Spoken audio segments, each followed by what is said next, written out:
Andina, sinta-se à vontade, sinta-se em casa nesse ambiente virtual e pode usar da palavra para fazer a sua exposição, tá? Mais uma vez, muito obrigada pela tua presença. Obrigada, professora Rita. Obrigada também pelo convite.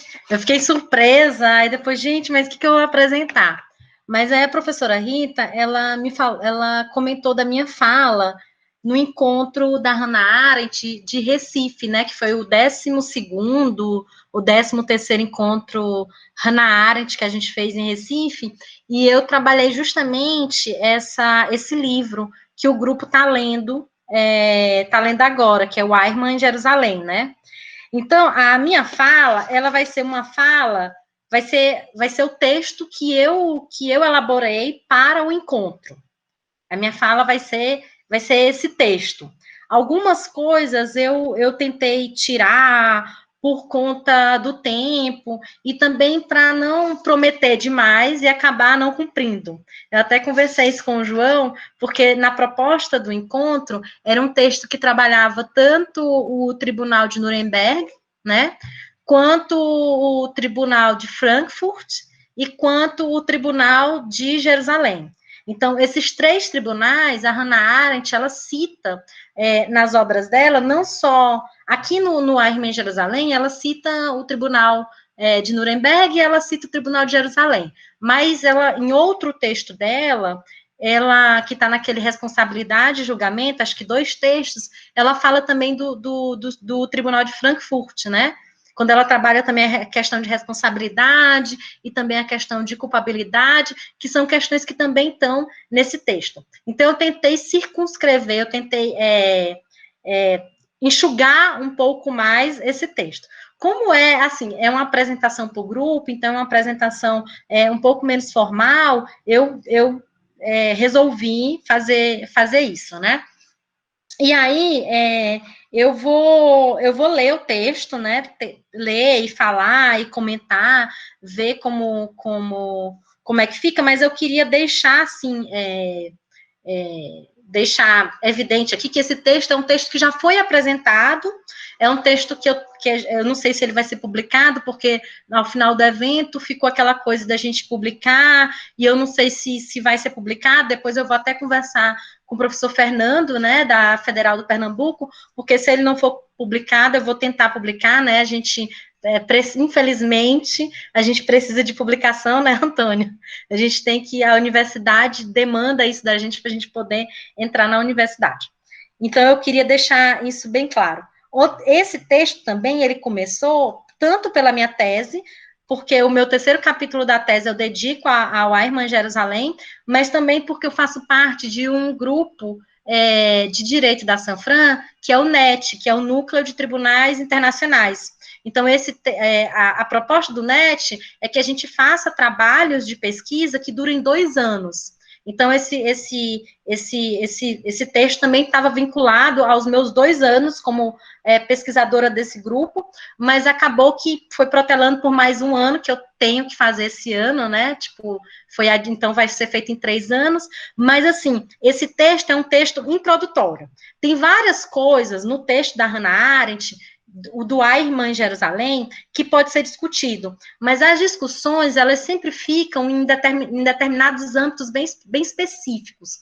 Que âmbitos são esses? É a questão da concepção de verdade, né, que a Hannah Arendt está defendendo, e também a questão do judaísmo, da crítica que a Hannah Arendt fez ao judaísmo. E a gente vê que esse livro repercutiu muito por essas questões. Só que esse livro ele é muito mais do que essas questões que ficaram mais evidentes para a gente. E uma dessas questões é a questão do direito internacional, do direito penal internacional, dos direitos humanos, a questão dos tribunais. E essa parte que eu vou falar agora. Eu vou ler o texto, vou começar. No que se refere à temática dos direitos humanos, a gente pode observar 2 movimentos na obra da Hannah Arendt. A gente pode observar um primeiro momento, que é o momento de diagnóstico. E a gente vê esse momento de diagnóstico nas origens do totalitarismo. Então, quer dizer, as origens do totalitarismo é um momento de diagnóstico em que a Arendt tá observando, não deu certo. Essa concepção de direitos humanos das revoluções modernas do século XVIII falharam, fracassaram, não deram certo. E aí, a Hannah Arendt, ela estabelece esse diagnóstico que no contexto da Segunda Guerra Mundial, e foi um fator decisivo para a ruptura e para esse fracasso. Por outro lado, a Hannah Arendt, ela também tem um segundo momento, isso é uma coisa que eu coloco, que é uma coisa que eu coloquei na minha tese, que ela não tem só o diagnóstico, ela tem um momento propositivo também. E esse momento propositivo, a gente pode ver em duas ocasiões.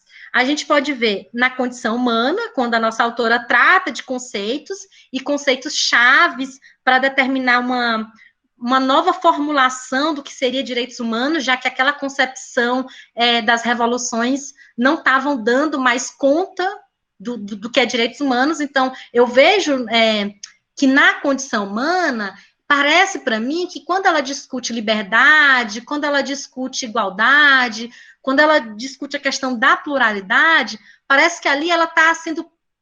Não é a intenção dela, mas eu leio dessa forma, porque a Hannah Arendt, ela dá um plano, um contexto geral, mas ela não dá uma listagem, vamos fazer uma listagem do que seria direitos humanos, vamos fazer uma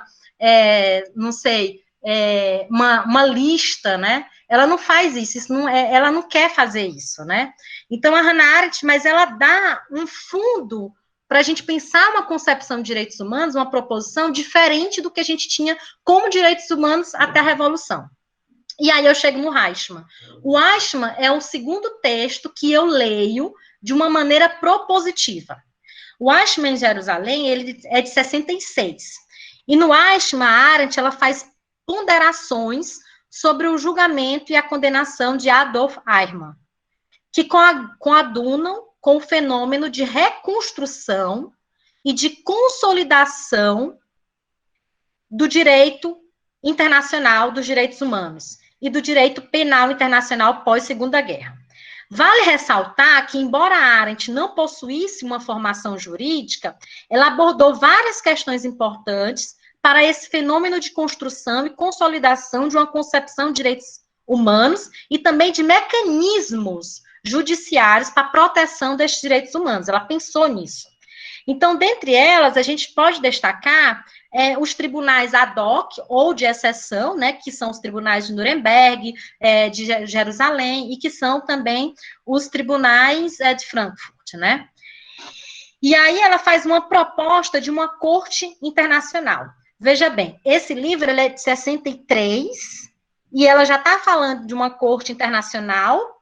E a gente, em 63, a gente tem o Tribunal Europeu dos Direitos Humanos de 59, a gente tem o Tribunal de Justiça da União Europeia, que é o TJUE, né, que ele é de 52, então ele é antes os dois são antes desse texto, mas a gente só tem um Tribunal Penal Internacional que se assemelha ao que a Hannah Arendt está descrevendo nesse livro em 2002. A gente não tem antes, né? Então, o TPI, ele é algo que acontece depois do livro da Hannah Arendt. Ela trabalha também questões de competência, de jurisprudência, de tribunais nacionais, de processos de extradição, de tipificação de crimes internacionais, de responsabilidade, de culpabilidade do indivíduo, de prescrição de crimes internacionais. Embora ela não tenha nenhuma formação jurídica. Mas essa contribuição da Arendt, ela é realizada mesmo que a autora não tenha essa formação. O fato do qual ela tem ciência, ela é plenamente ciente, né? Como nós podemos observar pelas considerações tecidas por Arendt em uma carta ao Karl Friedrich, né? Não sei como é que se pronuncia, de 11 de janeiro de 62, antes da escrita do texto. E aí eu vou citar a carta que ela manda para esse teórico político sobre essas questões do livro dela, né, que estão assim, que são as principais questões do livro da Arendt. Cito Arendt. O que você realmente pensa sobre o Tribunal de Eichmann? Eu seria muito agradecida se você pudesse me dar a sua opinião em resumo. Para responder suas questões, claro que eu estou interessada na questão da justiça, como cultivada pelo julgamento de Eichmann, mas eu temo muito que eu não seja a pessoa certa para tratá-la de um modo profissional. A razão é simples. Eu não tenho treinamento legal. Eu li o livro Justiça Política de Kishma Heimann, a pronúncia pode ser essa. Você já ouviu? Eu achei bastante interessante, mas também evito o ponto principal cultivado pelos tribunais de Nuremberg. E isso é apresentar justiça além do escopo da lei positiva.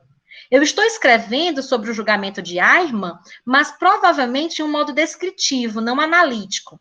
Eu verei que você recebe, eu sei que você recebe uma cópia do que provavelmente será uma série de artigos assim que eles sejam impressos. Então, ela está ali naquela construção do livro, trabalhando aspectos jurídicos do tribunal, nesse momento que eu chamo de um momento propositivo, e ela está se aconselhando com esse amigo, que é um teórico político, e dizendo, olha, eu não tenho formação jurídica, mas o que você acha? Estou confeccionando esses artigos, né?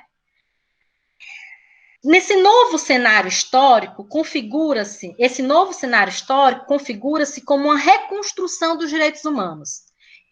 Escopo para estabelecer uma proteção eficaz dos direitos humanos por meio da criação de um sistema normativo de proteção internacional. Não bastava que houvesse apenas uma delimitação clara do que eram esses direitos humanos. Então, não bastava dizer direitos humanos é isso.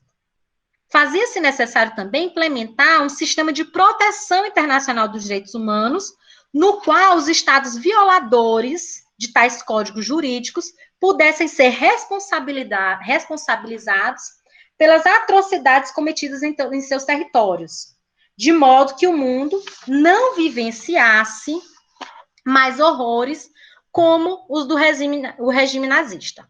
E tal iniciativa possuía status de urgência, dado que no âmbito internacional havia uma ausência de meios legais e institucionais para responsabilizar os estados violadores dos direitos humanos. Então, é essa a situação. É um campo vazio, né, um campo de ninguém, uma terra de ninguém, e a Arendt está dando um momento de urgência e tem que ser pensado isso. Dessa forma, o nascimento desse novo ramo do direito, o direito penal internacional, surgiu dessa necessidade da comunidade das nações de estabelecer um ordenamento jurídico distinto dos ordenamentos internos dos países formadores de uma comunidade internacional, que pudesse estabelecer a ordem em virtude dos crimes internacionais após a Segunda Guerra Mundial. O direito penal internacional passa, então, a ser formado pela conjunção dos princípios de direito penal, do que a gente tinha como direito penal interno, e o direito internacional, em que há tanto a responsabilização individual quanto a reprovação de uma conduta tipificada por ser um ilícito penal para a comunidade. Todavia, para formar essas normas, necessitava-se de convenções celebradas entre os estados interessados, as quais também estabeleciam consequências jurídicas penais. Mesmo que esse sistema protetivo dos direitos humanos ainda não estivesse formado, ou seja, que não houvesse uma estrutura de tribunais internacionais para tratar os crimes internacionais, percebeu-se que essa lacuna na reconstrução dos direitos humanos, ela deveria ser preenchida para o julgamento dos crimes de pós-guerra, pós-segunda guerra, que foi preenchida pelos governos dos países vencedores, né? Então, tipo, tinha uma lacuna e foi preenchida por países que venceram, como França, Estados Unidos, Grã-Bretanha, a União Soviética, os aliados, que criaram o Tribunal de Nuremberg, um tribunal ad hoc, ou de exceção, em 8 de agosto de 45, por meio da Carta de Londres, com a finalidade de julgar e punir os criminosos de guerra, né, e os violadores de direitos humanos das potências europeias do eixo. Então, a Hannah Arendt, ela reconhece a importância do tribunal, do Tribunal de Nuremberg, mas ela realiza algumas críticas. E a primeira crítica dela é em relação a quem estava à frente desses tribunais. Então, essa concepção de direito penal internacional, forjada a partir do Tribunal de Nuremberg, era uma exigência da sociedade internacional pós-Segunda Guerra, para que uma ordem pública internacional fosse estabelecida, já que houve uma ruptura na ordem pública internacional vigente anterior. Arendt reconhece a importância desse Tribunal de Nuremberg no âmbito jurídico de construção do direito penal internacional, e não poderia ser diferente, já que foi uma das primeiras manifestações jurídicas penais internacionais. No entanto, ela também direciona algumas críticas, objeções a esse tribunal, ao contrapô-lo, a fazer essa comparação com o Tribunal de Jerusalém, para o qual também endereça várias críticas, e apesar de ressaltar também as suas contribuições. Na formação dessa nova esfera jurídica, devemos ressaltar as contribuições de Arendt a partir da obra A Irmã em Jerusalém, Uma Banalidade do Mal. Então, essa vai ser a obra, e eu deixei um pouco de lado, eu vou comentar ainda durante o texto, mas eu deixei um pouco de lado os outros textos que eu utilizei no texto original, né? Que tanto em seu epílogo quanto em seu pós-escrito, determina irregularidades e anormalidades, tanto no julgamento de Eichmann quanto no de Nuremberg.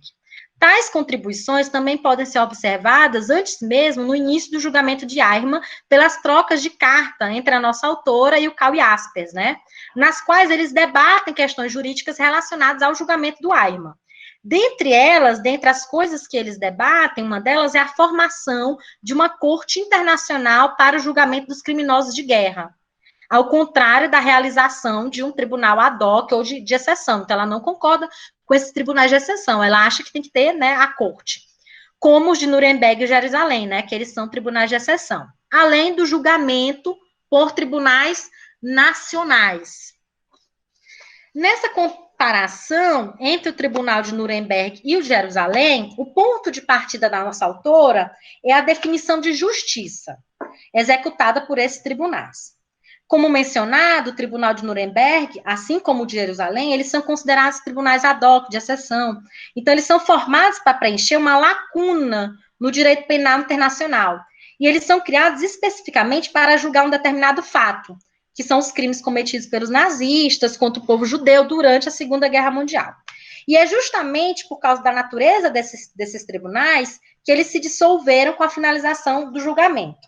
No entanto, mesmo com esse caráter temporário e específico desses tribunais, eles possuíam um compromisso comum, que era a realização da justiça, claro, sem ultrapassar os limites da atuação da corte, como, por exemplo, exercício de represálias ou vingança, que a gente já conversou um pouco quando estava nas primeiras leituras do texto sobre a concepção de justiça, sobre a questão do que o tribunal queria, das lições, a quem dá essas lições, né? Se a justiça era o objetivo final desses tribunais, de acordo com Arendt, nenhum dos julgamentos conseguiu realizar a tarefa da justiça. Ao contrário, estabeleceu-se nas cortes uma natureza mais política do que legalista. Como podemos observar na formação desses tribunais, o de Nuremberg ele foi conhecido como o Tribunal dos Vitoriosos, em virtude dos países que o compuseram, pela declaração do magistrado, inclusive Jackson, sobre Nuremberg, em que ele fala sobre a formação de uma corte de vencedores pós-guerra, né? E ele fala que isso já era previsível, e eu faço uma citação dele, né? Ou os vitoriosos julgam os vencidos, ou teremos de deixar os vencidos julgar a si mesmos. Essa é uma observação dele defendendo esses tribunais. Assim como é previsível, também os países vitoriosos, eles não aceitaram a interferência dos países neutros. Por quê? Porque eles não achavam justo ter arriscado, eles não haviam arriscado tudo, ou seja, né, para os aliados, os aliados se consideravam merecedores de participarem desse tribunal. Então, eles não iam deixar de presidir esses tribunais para que outros países neutros que não tinham participado, né, fossem presidir. E aí, um outro trecho que ele fala assim, tinham arriscado tudo, não podiam admitir os neutros. Então, é uma citação que eu faço do texto em francês, né, da introdução, né, que tinham arriscado tudo, eles não podiam admitir neutros. Nesse aspecto, eu acho que mais para frente eu posso falar um pouco mais, eu acho um pouco de ingenuidade da Hannah Arendt colocar, separar essa questão da concepção de justiça legalista e política, principalmente quando se trabalha com direitos humanos, e eu acho que eu já fiz uma observação assim em relação, no primeiro dia que a gente começou a ler a ler o texto do Ayrmann, né? Mas eu vou continuar. No Tribunal de Jerusalém, de acordo com a nossa autora, também há a mesma sobreposição de objetivos políticos, históricos e didáticos em relação à justiça e aos procedimentos legais, quando observamos a polarização do embate entre as forças do mal e as forças do bem no julgamento do Ayrmann. É notório, tem duas forças, o mal contra o bem, né? O laser azul contra o laser vermelho. Parece que o livro é isso, né? Essas sobreposições, tanto em Nuremberg quanto em Jerusalém, são uma exceção às diretrizes de como deveria ser realizado um procedimento penal internacional, para que seus juízes pudessem realizar seu objetivo de fazer justiça, como podemos observar no extrato da sentença do Tribunal de Jerusalém, ao declararem que, aí eu cito uma parte da sentença, né? É o objetivo de cada processo penal verificar se as acusações que se manifestam no ato da acusação contra o acusado são reais. Se o acusado é reconhecido culpado, determinar a punição adequada. Tudo que requer esclarecimento para alcançar os objetivos deve ser cuidadosamente feito durante o processo. E tudo que é estranho a esses objetivos deve ser inteiramente eliminado dele. Toda tentativa de ultrapassar esses limites é proibido na corte, porque ela conduziria, ao contrário, ao fracasso total. Mas aí é complicado, né? A gente lê uma coisa no extrato, né, da sentença do Tribunal de Jerusalém, mas o que a Arendt relata para a gente é outra coisa, né? O devido processo legal estava comprometido. O Mark Ozell, que é um comentador da Arendt, ele, num livro dele, que é Juger les crimes de masse, la mémoire collective et le droit, né, um livro, julgar os crimes de massa, a memória coletiva e o direito, não tem tradução em português ainda, ele se posiciona de maneira diferente a Arendt sobre a ideia de sobreposição dos objetivos políticos sobre a justiça no Tribunal de Jerusalém. Para o Ozell, o efeito dramático do espetáculo no processo penal, produzido pelos testemunhos das vítimas, não é pernicioso em si, e não faz com que alcançar a justiça não seja mais o objetivo principal do julgamento, que é a principal crítica da Arendt. Na verdade, o evento judiciário desse julgamento, ele é formado por uma tensão que não deve ser resolvida, mas que ela deve ser assumida entre concentrar-se na figura do réu e produzir uma narração sobre os crimes realizados por ele, assim como outros que também agiram de maneira coordenada em grande escala durante o regime nazista. Para Ozell, não há um dilema como para Arendt. Na verdade, há uma complementação entre as funções tradicionais da justiça, com o estabelecimento da pena e as narrações que estabelecem uma memória coletiva para as vítimas e as pessoas em geral. Em outras palavras, os processos, eles são políticos, e eles assumem um papel na democracia ao expor os desacordos de maneira pacífica. Por isso, não convém rejeitar a narração como um instrumento pernicioso ao processo. É complicado. Eu não fui atrás para ver se o Ozell é jurista, se ele, qual que é a formação dele. Mas, enfim. Podemos perceber que o posicionamento do Ozell sobre o julgamento de Ayrmann não esteve distante do que pensavam os juízes de Jerusalém, como observamos no extrato do julgamento, em que os juízes tratam da prudência do momento de julgar e punir Ayrmann, mas que também possui um valor educativo para o processo. Aparece muito isso no texto, né? Valor educativo do processo. Valor educativo do julgamento, esse processo de educação que o julgamento vai trazer. E aí eu vou fazer uma citação, né? Essas explanações de nossa parte não significa que não somos conscientes do grau do valor educativo que deriva da estabilidade mesma desse processo, para eles que vivem em Israel ou em outras partes do mundo. Na medida de que esse objetivo foi realizado por esses sobreviventes da Sorá, que na caixa dos testemunhos fatigados, o seu coração será a maior utilidade pelos pesquisadores, o coração, a memória, né? E os historiadores. Mas que no concerne essa corte, não são os elementos não são os elementos secundários resultantes do processo. E aí, a gente trabalha agora para uma outra irregularidade que estava relacionada com a formação dos tribunais, essa questão de justiça. Outra irregularidade vinculada ao não cumprimento da justiça e nem à realização do princípio do devido processo legal, como nos aponta Arendt, centra-se na formação de tais tribunais. Se, por um lado, o maior crime cometido contra os judeus durante a Segunda Guerra Mundial foi julgado pelos aliados em um tribunal de vencedores, por outro lado, ela menciona o fato da Corte Distrital de Jerusalém ser considerado um tribunal singular. Então, tem toda uma apologia de que o Tribunal de Jerusalém é um tribunal diferente do Tribunal de Nuremberg, né? Justamente pelo fato de que os judeus, eles não se localizaram na posição de meros observadores, como em Nuremberg. Na verdade, na Corte Distrital de Jerusalém, a catástrofe dos judeus, ela teve um lugar central. Ou seja, o Tribunal de Jerusalém, ele passou a ser considerado o primeiro tribunal das vítimas, em contraposição aos tribunais de Nuremberg, que eram os tribunais dos vencedores. Todos em Israel acreditavam que o Tribunal de Nuremberg não conseguiu fazer justiça aos crimes contra a humanidade, né?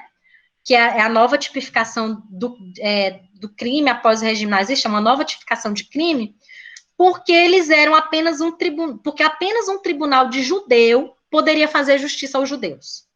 E esse tribunal de judeus, né, não foi o de Nuremberg, foi o de Jerusalém. Então, o tribunal de Nuremberg, ele não deu a devida atenção aos judeus. Esse argumento, ele pode ser observado pelo fato de que a maioria das acusações em Nuremberg, elas não terem sido indiciadas por crimes contra a humanidade, mas sim por crimes de guerra. Então, você tem uma nova tipificação de crimes, depois de toda a situação que aconteceu na Segunda Guerra Mundial, e aí, quando você tem um tribunal, o tribunal que vai julgar esses crimes, esse tribunal não usa a nova tipificação de crime. Esse tribunal, ele não usa os crimes contra a humanidade, mas ele usa o conceito de crime de guerra, que é um conceito antigo. E o único acusado por um crime contra a humanidade foi o Julius Streicher, que foi um especialista em obscenidades antissemitas. Isso porque ele não poderia ser acusado por um crime de guerra comum como os demais oficiais.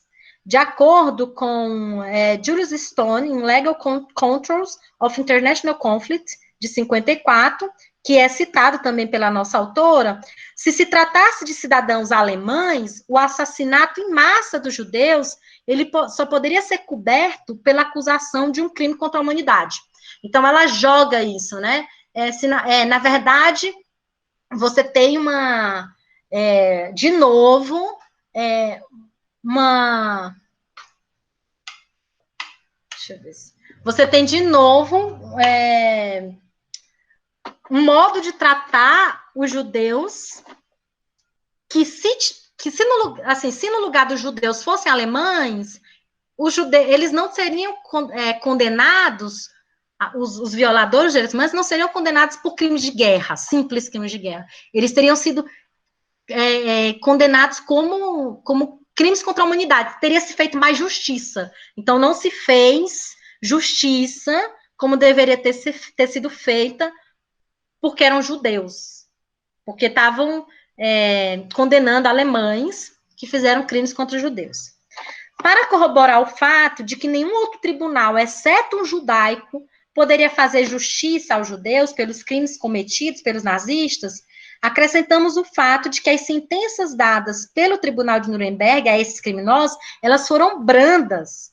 O tribunal, ele sentenciou 22 réus, 3 deles absolvidos. Como é que pode ter tido ainda 3 absolvições? E os demais condenados a apenas 10 anos de prisão, à morte, né? 10 anos de prisão, ou então a morte por enforcamento. Além dessa cautela do Tribunal de Nuremberg na condenação dos réus alemães, acrescentamos o fato da maneira como a Alemanha lidava com a busca, com o julgamento e com a condenação desses criminosos do regime nazista, que se demonstrou pouco eficiente. além da posição de normalidade que muitos do que participavam do regime, como criminosos de guerra, gozavam depois da Segunda Guerra Mundial, que se encontravam em fuga ou vivendo uma vida normal em meio à população em geral. Então, por meio desses argumentos, podemos compreender por que Israel acreditava que apenas um tribunal judaico poderia fazer justiça aos judeus, e também porque Israel se manifestava hostil sobre a possibilidade de uma corte internacional para acusar e julgar Eichmann de crimes cometidos contra o povo judeu, e não especificamente contra crimes de humanidade. Então, eles estavam com medo de acontecer a mesma coisa que eles achavam que tinha acontecido em Nuremberg, né? E também que depois a gente vai ver, ela faz uma outra crítica parecida com essa, quando ela vai tratar do Tribunal de Frankfurt, essa questão de normalidade, dos presos estarem, dos acusados de crime de guerra, estarem andando normalmente pela Alemanha e conversarem com seu vizinho e todo mundo achar normal que eles não tivessem sido culpabilizados, responsabilizados por isso. Professora Rita, Antônio, se eu não tiver tempo, assim, falta pouco, mas se eu não tiver tempo, vocês me avisem em relação ao tempo, ok? Pode ficar à vontade, Alexandrina, pode concluir. Obrigada. E agora, é um posicionamento, a gente colocou os dois tribunais do lado, né? Todos os argumentos em que colocam o tribunal de Nuremberg como vencedor e o outro que coloca o de Jerusalém como vítima. Mas a Arendt, ela discorda da distinção entre Nuremberg como tribunal de vencedores e o tribunal de Jerusalém como tribunal da vítima. Ela não concorda com essa separação. O fato do povo judeu ter ocupado um lugar central no Tribunal de Jerusalém não faz desse tribunal um símbolo de justiça para ela. Ao contrário, nossa autora também considera como um tribunal de vencedores, formados pelos aliados da Segunda Guerra. Então, para Arendt, né, esses tribunais, eles possuíam mais semelhanças do que diferenças. E ela percebe isso quando ela contrapõe a ideia de que o processo penal de Israel foi igualitário, uma vez que foi desenvolvido por um tribunal que, mesmo não formado por vencedores, como o de Nuremberg, a justiça fora violada em Jerusalém durante o processo penal, até mesmo mais do que Nuremberg. E aí eu não coloquei no meu texto, eu não apontei isso, né? Mas nesse momento, ela coloca até uma crítica em relação a como Eichmann foi capturado pela Mossad, né, que é o serviço secreto de Israel. Um outro aspecto a ser considerado ao tratarmos das irregularidades e anormalidades desses tribunais internacionais, dos vitoriosos, é a questão dos aliados responsáveis pelos tribunais vitoriosos também terem cometido crimes de guerra. Então, os aliados, os vitoriosos, eles também cometeram crimes de guerra, violando as convenções de Haia, a Convenção sobre a Resolução Pacífica de Controvérsias Internacionais, de 1899, e a de 1907. E Nuremberg também, porque os primeiros tratados internacionais sobre crimes de guerra nunca foram julgados por aqueles que cometeram. Então, eles nunca... Quer dizer, quem estava julgando também cometeu crimes de guerra, mas nunca foi réu em um tribunal pelos crimes de guerra que cometeu por ter violado as legislações internacionais em vigor. Então, de acordo com Arendt, tal situação se deve ao fato de que esses tribunais não se tratavam realmente de tribunais internacionais militares, mas de tribunais dos vitoriosos, corroborada quando a coalizão que ganhou a guerra se lançou nesse empreendimento em conjunto, e que se rompeu, né? No entanto, nenhum crime de guerra dos aliados, como definido pela Convenção de Haia, foi denunciado e foi julgado. O julgamento de Eichmann se assemelhou não apenas ao de Nuremberg pelos motivos mencionados, mas também a outros julgamentos do pós-guerra. Por exemplo, aqueles em países que foram ocupados pelo regime nazista, como na Polônia, Hungria, Iugoslávia, Grécia, Rússia, Soviética e França, que, diferente do Tribunal Militar Internacional de Nuremberg, eles tratavam uma vez que seus criminosos não possuíam restrição territorial, para que os crimes, como aqueles julgados em tribunais nacionais, em que os crimes foram realizados em seu país, ao contrário. Os crimes de Nuremberg agiram sem limites territoriais, o que, evidentemente, como mostrado no julgamento, não foi o caso de Eichmann, o que pode ser considerado um argumento pelos quais Eichmann não foi julgado em Nuremberg, e não o fato dele ter fugido. Então, ela está colocando aqui que tem uma semelhança do Tribunal de Jerusalém, não só com o de Nuremberg, que são crimes internacionais que não foram feitos só na Alemanha, quanto com tribunais internacionais, que são esses tribunais em que o crime foi cometido no próprio país, né? Então, ela está fazendo uma comparação com os dois tribunais. O fato das atividades do acusado terem sido consequências espalhadas pela Europa ocupada deve-se ao fato de que a natureza de sua tarefa no regime nazista, que era o recolhimento e a deportação dos judeus, fazia com que ele não tivesse limites territoriais, mas essa é uma característica do cargo que ele ocupava e não da posição do indivíduo. E graças a essa dispersão territorial dos judeus, características de um novo tipo de crime que atraiu uma preocupação internacional, como podemos observar pela tipificação legal na Carta de Nuremberg, só poderiam ser julgados em uma corte internacional e não em tribunais internacionais. Então, o caso do Eichmann é complicado, porque o crime dele, né, as consequências do crime dele ultrapassaram fronteiras, mas o crime em si não ultrapassou fronteiras. E o crime dele foi um crime nacional. Então, como é que a gente vai fazer? A gente vai julgar o Eichmann por um tribunal nacional, como Grécia, Rússia também fizeram, ou a gente vai julgar ele como crimes internacionais, como o tribunal de Nuremberg fez. Na verdade, era uma confusão e não se tinha nada decidido naquele momento, né? Era tudo ainda por fazer, nada estava concretizado ainda. Então, antes das atrocidades e da barbárie cometidas durante a Segunda Guerra Mundial, os esforços para uma corte internacional, eles não eram cogitados. Não se falava em corte internacional. Na verdade, havia uma resistência da comunidade diplomática fundamentada no princípio de irresponsabilidade dos agentes estatais, como descreve Woodruff.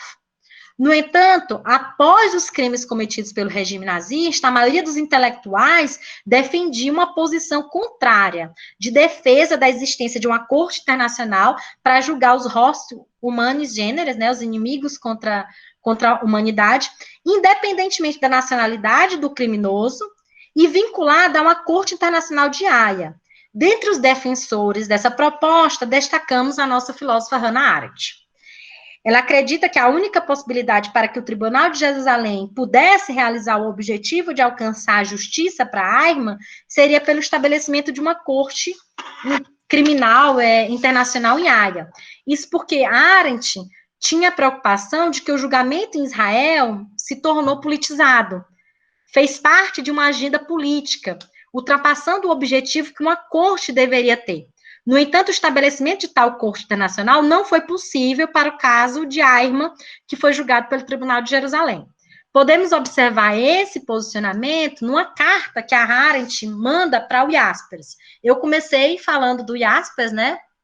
Também aqui, falei de duas pessoas com quem ela trocou cartas ao longo da escrita dos textos dela, do Eichmann, sobre as questões do tribunal, e aí tem uma citação dela para o Jaspers, né? A única possibilidade parece estar ligada, eu cito Arendt, né? A única possibilidade parece estar ligada à Corte Internacional Haia, uma corte criminal, né? Para os hostis humanis generis, né? Os crimes contra a humanidade, que teria uma competência para julgar indivíduos de qualquer nacionalidade.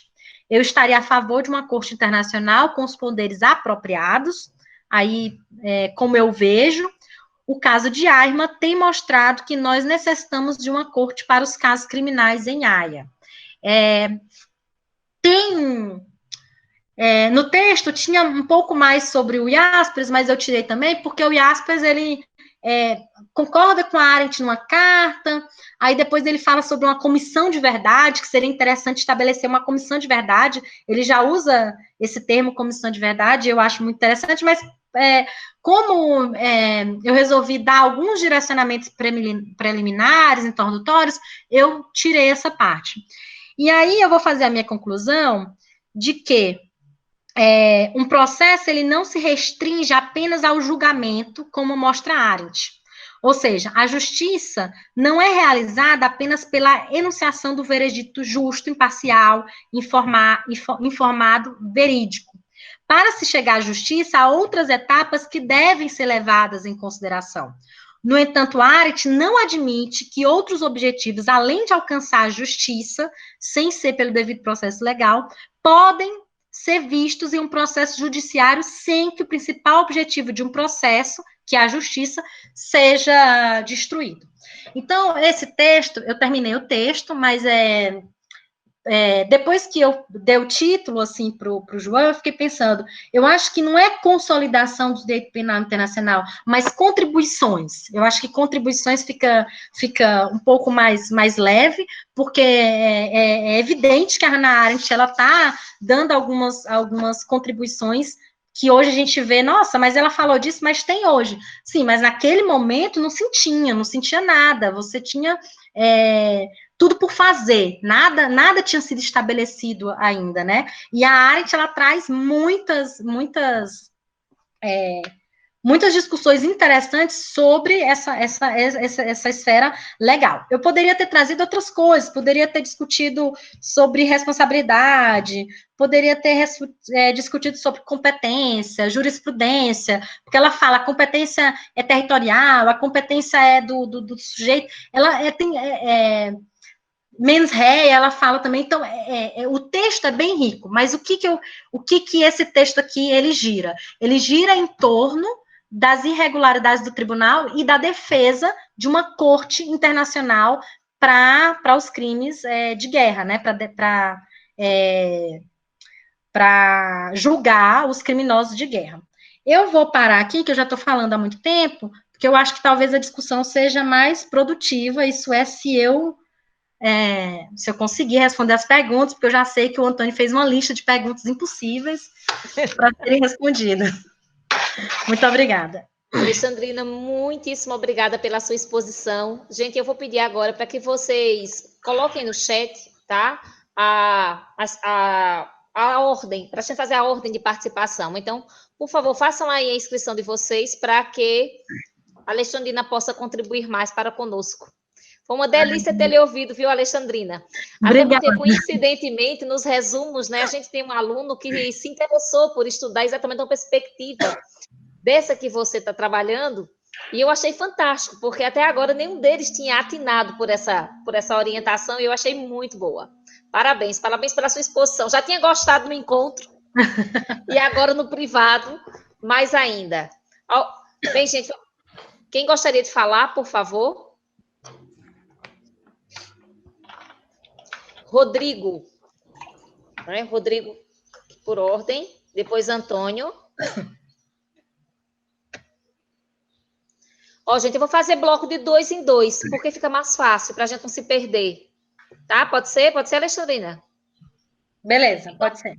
Então, pronto. O Rodrigo, ele fez a pergunta pelo chat. Você quer fazer por áudio, Rodrigo? Oi. Tá ouvindo? Tá? Sim. Estamos sim, está ótimo. Boa tarde a todos. Eu estava assistindo aqui a palestra da Alexandrina e eu não estou com ouvido, peraí. Pronto. Estava assistindo aqui a palestra da Alexandrina e agradeço demais a exposição que ela fez sobre esse evento, né? Que foi o julgamento do Eichmann. E eu, como um não leitor de Arendt, né? Fico me perguntando, assim, porque dá a impressão de que o julgamento ele tem muito de midiático. E eu queria saber se o fato da escolha da morte do Eichmann é algo que está alinhado a essa campanha publicitária do julgamento feito por uma nação israelense aos seus algozes nazistas alemães. Obrigado, Alexandrina. Gente, então, o Rodrigo fez a pergunta dele, eu vou passar para Carlinhos, tá? E a gente abre depois outro bloco. Olá, boa tarde. Estão me ouvindo? Sim.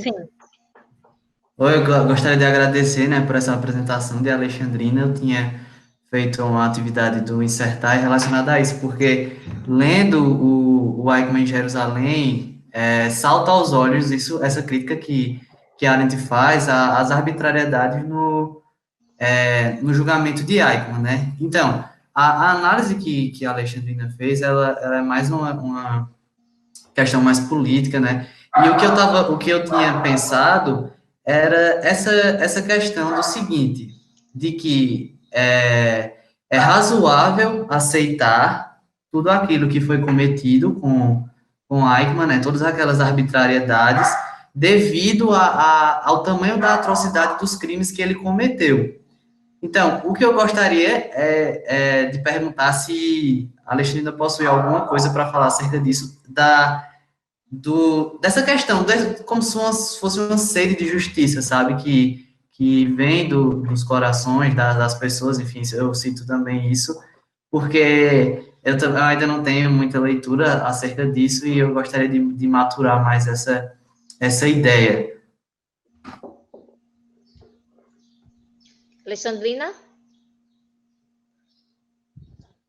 Eu respondo a dos dois logo? Responda dos dois, porque depois a gente abre para mais dois, para não ficar, para a gente não se perder concentrado. em informações, né? Perfeito, perfeito. Em relação à pergunta do Rodrigo, a Arendt, ela não se detém muito à importância de como se eu entendi bem a pergunta, né, Rodrigo? Ela não se detém muito a como o Eichmann foi morto. Ela não se detém muito à questão da sentença dele. É uma coisa assim até pouco colocada no livro. E se ela não concorda com o processo devido, com o devido processo legal que foi estabelecido, eu não sei se ela concordaria também com a sentença, né? Mas que eu lembre do livro, porque faz muito tempo que eu li esse livro, ela não se detém muito a isso. Por exemplo, a questão dele ter sido morto, a pena de morte, ela não fala nada sobre pena de morte, ela não fala nada sobre isso. Se alguém lembrar alguma coisa que a Arendt falou sobre isso, quiser falar, mas ela não fala, não.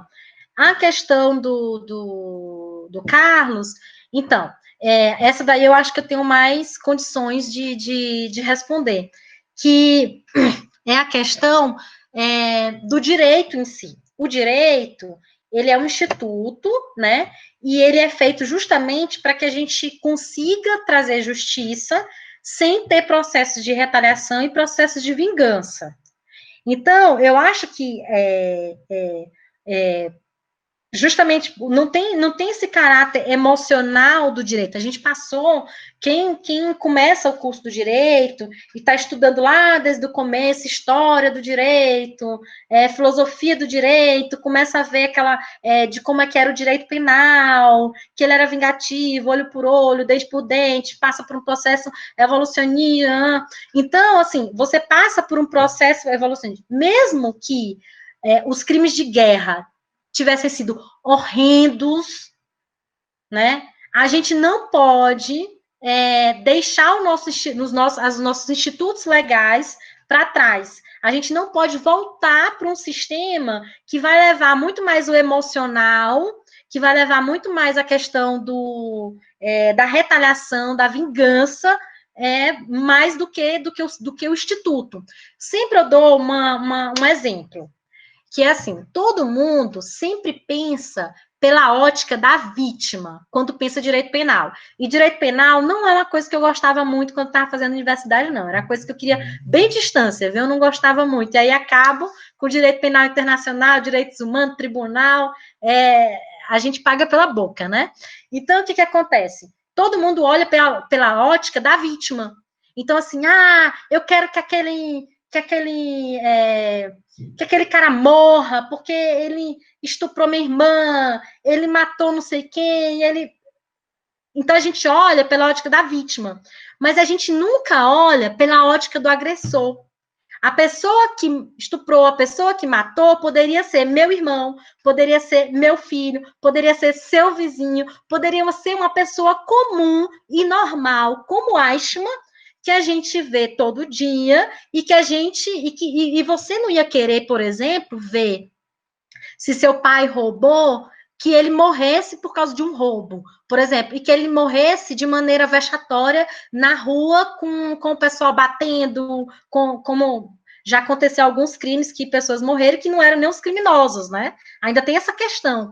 Então, eu acho que quando a gente... eu acho que o pessoal que faz o direito, eu tenho muitas críticas aos estudantes de direito, aos formados de direito, aos bacharéis, porque a forma como o direito é colocado nas universidades, porque é técnico, é técnico. Você é um tecnólogo, entendeu? E aí, o que acontece?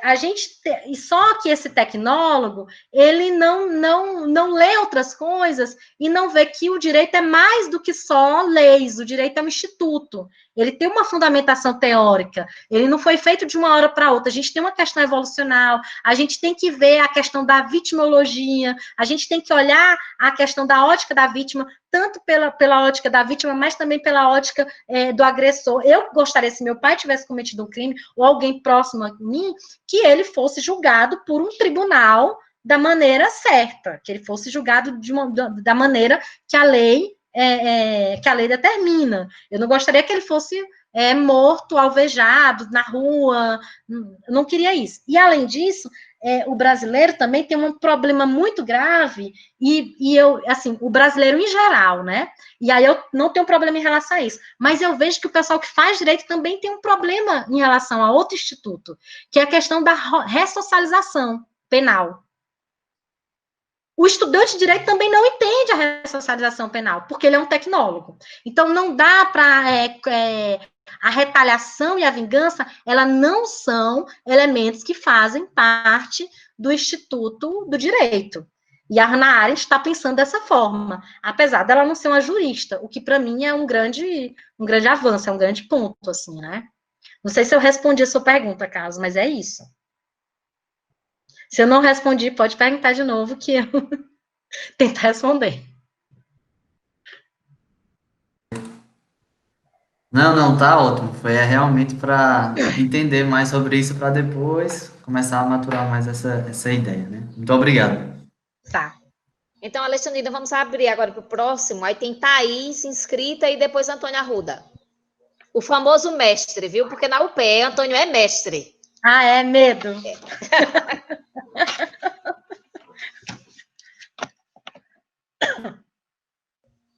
Vocês estão me ouvindo? Sim, Thaís. Na verdade, foi uma belíssima apresentação. E eu não sei ao certo o cerne da minha questão, mas é porque coincidiu com duas leituras minhas, fora o Eichmann de Jerusalém, que foi A Culpa Alemã, do Karl Jasper, e um texto sobre liberdade e revolução, do Ação e a Busca da Felicidade. E também do Verdade Política, mas o Verdade Política, na verdade, é um estado de leitura que eu estou relembrando.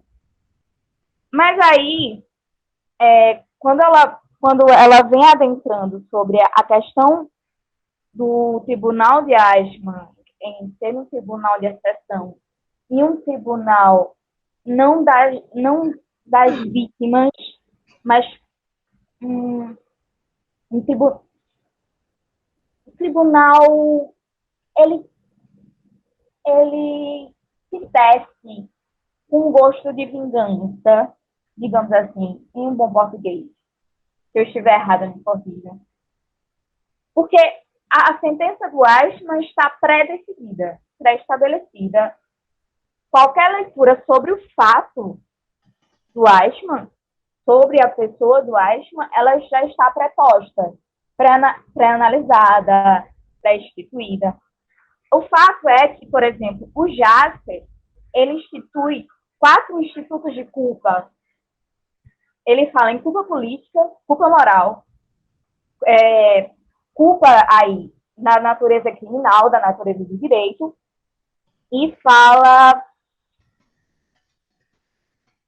culpa moral, culpa política, culpa criminal e culpa metafísica. Que aí ela vai falar sobre uma questão que foi a última que ela citou, que é a questão do sentimento no direito. É uma questão quase que subjetiva, a subjetividade doente do direito penal.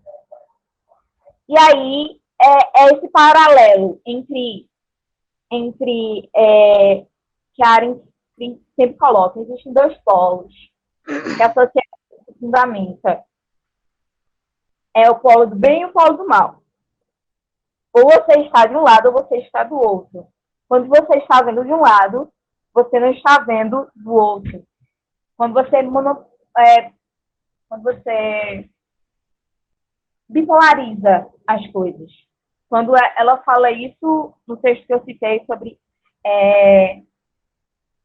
liberdade e revolução, no sentido de que quando a gente procura justificativas de bem, justificativas de mal como máximas, sem perceber as nuances e uma investigação mais precisa, a gente divide o mundo em duas situações e a gente continua girando dentro desse processo de um mundo bipolarizado.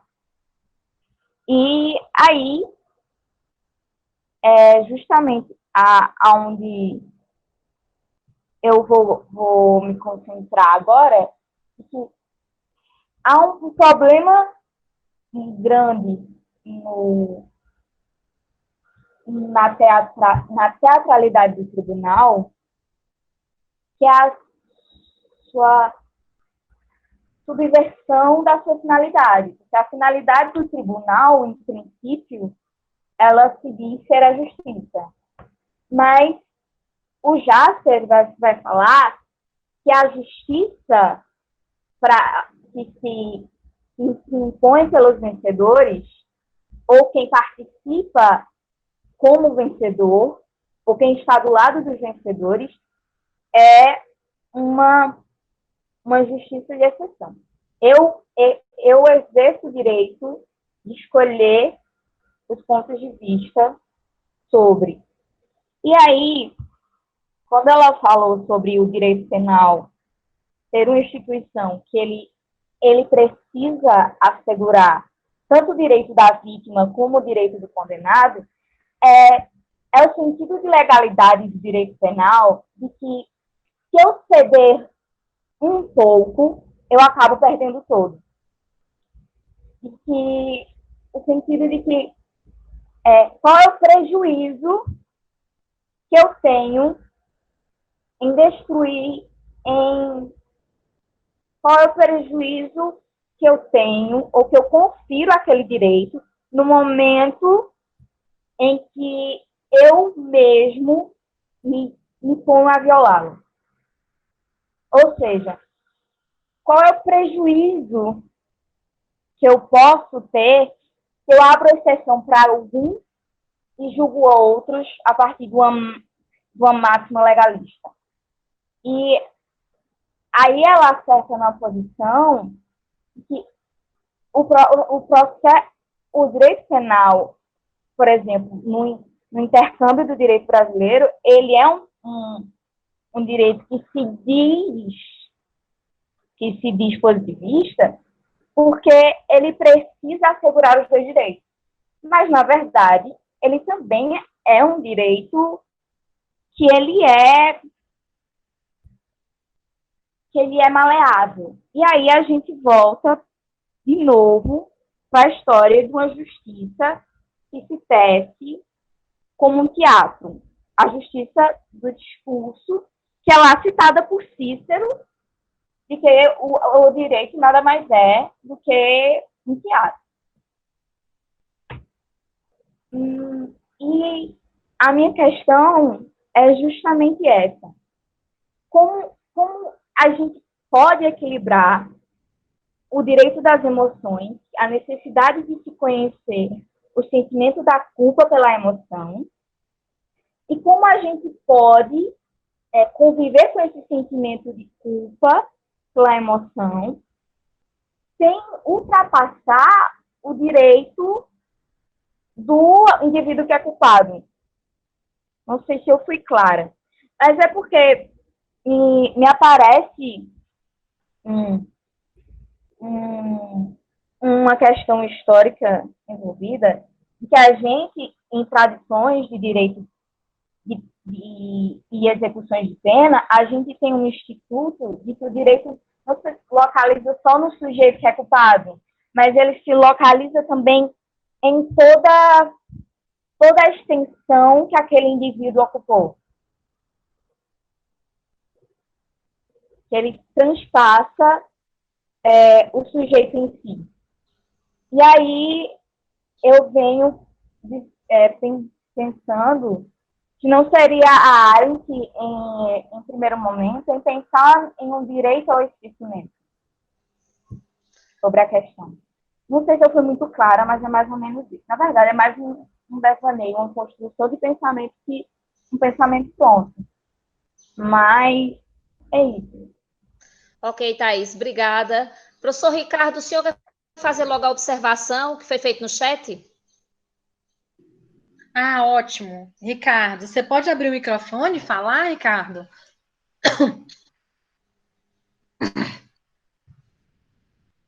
Oi, Alexandrina, sim? Oi, tudo bem? Tudo ótimo. Não quer mostrar riqueza não, né, Ricardo? Eu vim passá-la hoje. Tá bom. Ricardo, me ajude aí, por favor, na resposta para o Rodrigo. É o cearense, né, que gosta de fazer isso com a gente, porque o Rodrigo é cearense também, viu? Ah, é? Coisa boa. Não, é só porque eu vi a sua resposta, eu acho que foi ótima, mas aí você não lembrava da citação a respeito disso, né? E, pelo menos na minha versão, vou abrir a câmera aqui para mostrar para vocês, essa minha versão aqui, dessa capa. É a mesma que a minha. Isso, de 99, perfeito. Lá na página 302, ela vai Deixa eu fazer pegar a análise, Pode e falar. aí ela vai dizer, tratando dessa questão do Eichmann, né, a respeito, ela começa esse argumento bem antes, mas ela finaliza falando do apoio dele e acaba dizendo assim. Qual que é a página? 302.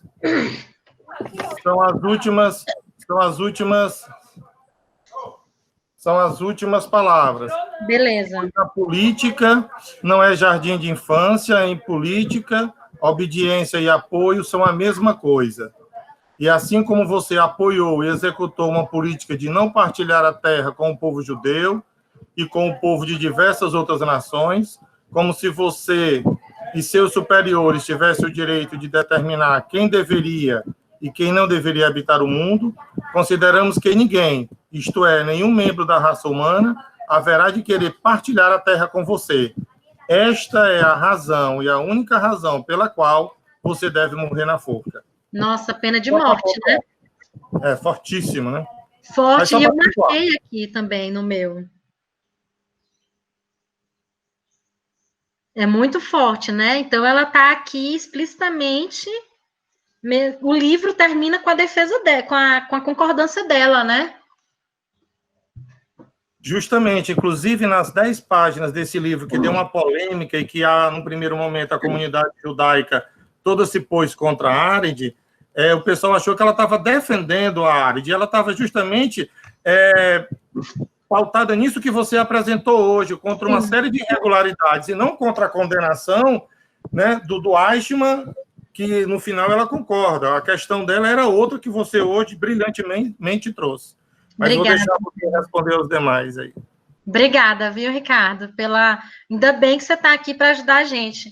Eu esqueci completamente. Faz tanto tempo também, né, que eu li esse livro, acho que ele foi lido em 2018, mas eu nunca tinha me atentado por isso. E é bastante forte porque é de se pensar também a questão da pena de morte, né? É uma discussão profunda, né? Discutir essa questão de pena de morte, Tribunal Internacional, né? Isso me lembra muito outro autor que trabalha muito com isso, que é o Habermas, mas eu não vou tomar a frente de ninguém, não, para poder discutir. Eu vou passar para Antônio, tá? Antônio Arruda. Não, Alexandrina, vai ser simples os questionamentos, não se preocupe, são dúvidas, né, professor Ricardo? A sala, tá vendo, Alexandrina? Ele não quer mostrar a sala, não, a amplitude da sala. Menina, muita riqueza, Ricardo, professor. Eu estou sentado no colchão, no chão da sala. Estou muito à vontade hoje para estar exposto. Sério, Não estou no escritório. Eu acho que, assim, Alexandre, primeiro eu não tive a oportunidade de estar participando do evento, ter participado do evento em Recife, e foi bom por isso brindar com essa fala que alguns colegas já tinham ouvido e te ouvir singela os questionamentos, e muito interessante essa tua abordagem sobre tribunais, porque não é um assunto bem debatido no pensamento de Arendt em si, porque principalmente sobre responsabilidade de julgamento. Eu acho que a última edição aqui no Brasil foi de 2008, não houve uma atualização, e é um livro que às vezes passa porque a Arendt retoma o julgamento de Sócrates como esse caso desse primeiro caso de exceção, vamos dizer assim, um tribunal ad hoc. E fica bem evidente o questionamento. Como você pulou a parte do Jaspers, e o Jaspers está me questionando muito nesse período que eu estou lendo, sempre as notas explicativas foi Jaspers, as cartas de Jaspers e Hannah Arendt, assim, e me suscitou muito depois dessa nova edição pela perspectiva sobre as cartas do Heidegger e da Arendt, de apresentar, e o cuidado de apresentar o pensamento do Jaspers.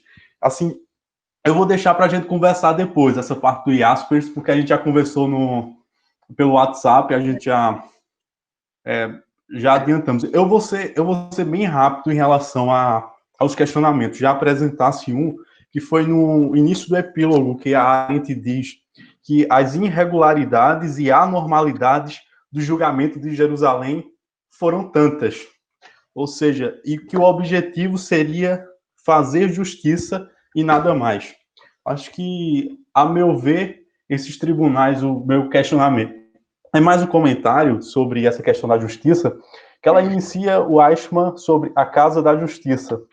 E ela deixa, assim, essa ingenuidade, como você falou, essa preocupação, para mim, não seria mais uma preocupação que ela deixou de estabelecer esses tipos de justiça. Eu não vou assim, fazer o questionamento, não. Mas eu vou ser bom, tá vendo? A professora me chamou de mestre da universidade, um apelido que me colocaram, não sei porquê, mas assim me colocaram. Mas, a meu ver, o julgamento de exceção, eu concordo com o que a professora Betânia Assi, no livro, fala, que é um novo mal da política, que eu retrato agora esses tipos de julgamento. Eu acho que essa justiça política, como você apresenta e como a Arendt apresentou, se for pelos malefícios, é esse novo mal que retrata, que é uma banalização da justiça. Eu queria que tu comentasse a respeito dessa possibilidade desse novo mal. E uma outra categoria que eu vejo em relação a isso é que esse tipo de julgar é um julgar, como o colega falou, um julgar mediático, que eu vou ampliar para um julgar seguido dos outros. Ou seja, a pessoa normal julga o outro pela emoção. Eu acho que o grande problema do direito penal que você levantou é essa emoção que traz, essa emoção mediática da coisa. Porque quem julga primeiro é a mídia.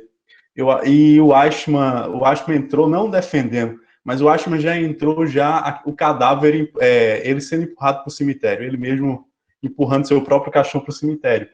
Mas o que representava ali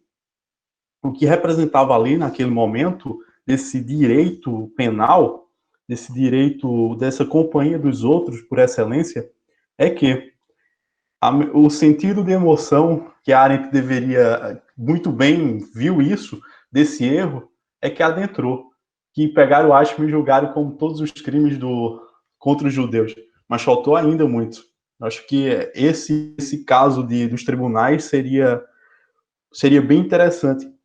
E eu queria que tu comentasse, os tribunais ad hoc e os tribunais internacionais foram, de uma forma, ruptura do sentido de direitos humanos na crítica da Arendt? Seria nesse processo, ela adentraria nessa crítica de ruptura de estabilidade social e política? Não sei se foi claro, mas meus questionamentos são esses. Tranquilos, a gente pode conversar depois, em outro momento. Claríssimo. Eu vou começar, então, pelo Antônio. Não sei se eu consigo te responder a questão dessa concepção de mal relacionada aos tribunais. Eu não entendi muito bem, assim, qual que foi a pergunta em relação a isso. Mas, assim, eu ainda não consigo fazer as relações entre essa concepção de mal da Hannah Arendt, né? Tanto da concepção de mal dela, talvez em Origens do Totalitarismo e em Eichmann, Jerusalém, que o pessoal tem uma discussão se são concepções de mal diferentes, e também na Vida do Espírito, ela começa a introdução da Vida do Espírito falando sobre os vários conceitos de mal, né? Aquele mal cristão, eu não sei, eu não conseguiria fazer essa relação em relação à questão legalista, a questão dos tribunais. É uma coisa que eu estou pensando esses últimos tempos, né? Tu sabe disso, eu já conversei bastante contigo. Em relação ao Jaspers, eu acho que foi mais uma observação do que uma pergunta. Ou foi uma pergunta, Antônio? Uma observação mesmo. Acho que eu acho que tem um material ainda no Jaspers, na Hannah Arendt, que também é outra coisa que eu vejo que não foi tão bem trabalhada. A gente conversou isso, né, já, sobre isso. Eu vejo, por exemplo, não sei se o Ricardo também concorda comigo, que parece que o Igor, que foi orientando do Adriano na Federal, né, de Goiânia, né, e que foi orientando da Yara Frateschi na Unicamp, eu vejo que ele trabalha um pouco mais essa questão do Jaspers, né? Não assim o Jaspers, a influência dos conceitos do Jaspers para os conceitos da Hannah Arendt, mas essa ligação também entre os dois, entre as cartas. Eu não sei como é que o pessoal da Arendt trabalha a questão das cartas, mas eu gosto muito dessa coisa assim, de correspondência, dessa literatura epistolar, né? Essa literatura pelas cartas. Eu acho que essa literatura, às vezes, pode abrir a mente da gente para os conceitos da Arendt, muito, assim, mais do que parece para mim que eu estou lendo uma comentadora do texto dela, mas é ela falando do texto. Por exemplo, as cartas da Arendt com a McCartney, para a ideia de concepção de modernidade para a Arendt, me ajudaram muito. Eu comprei alguns livros também sobre cartas, esse daqui,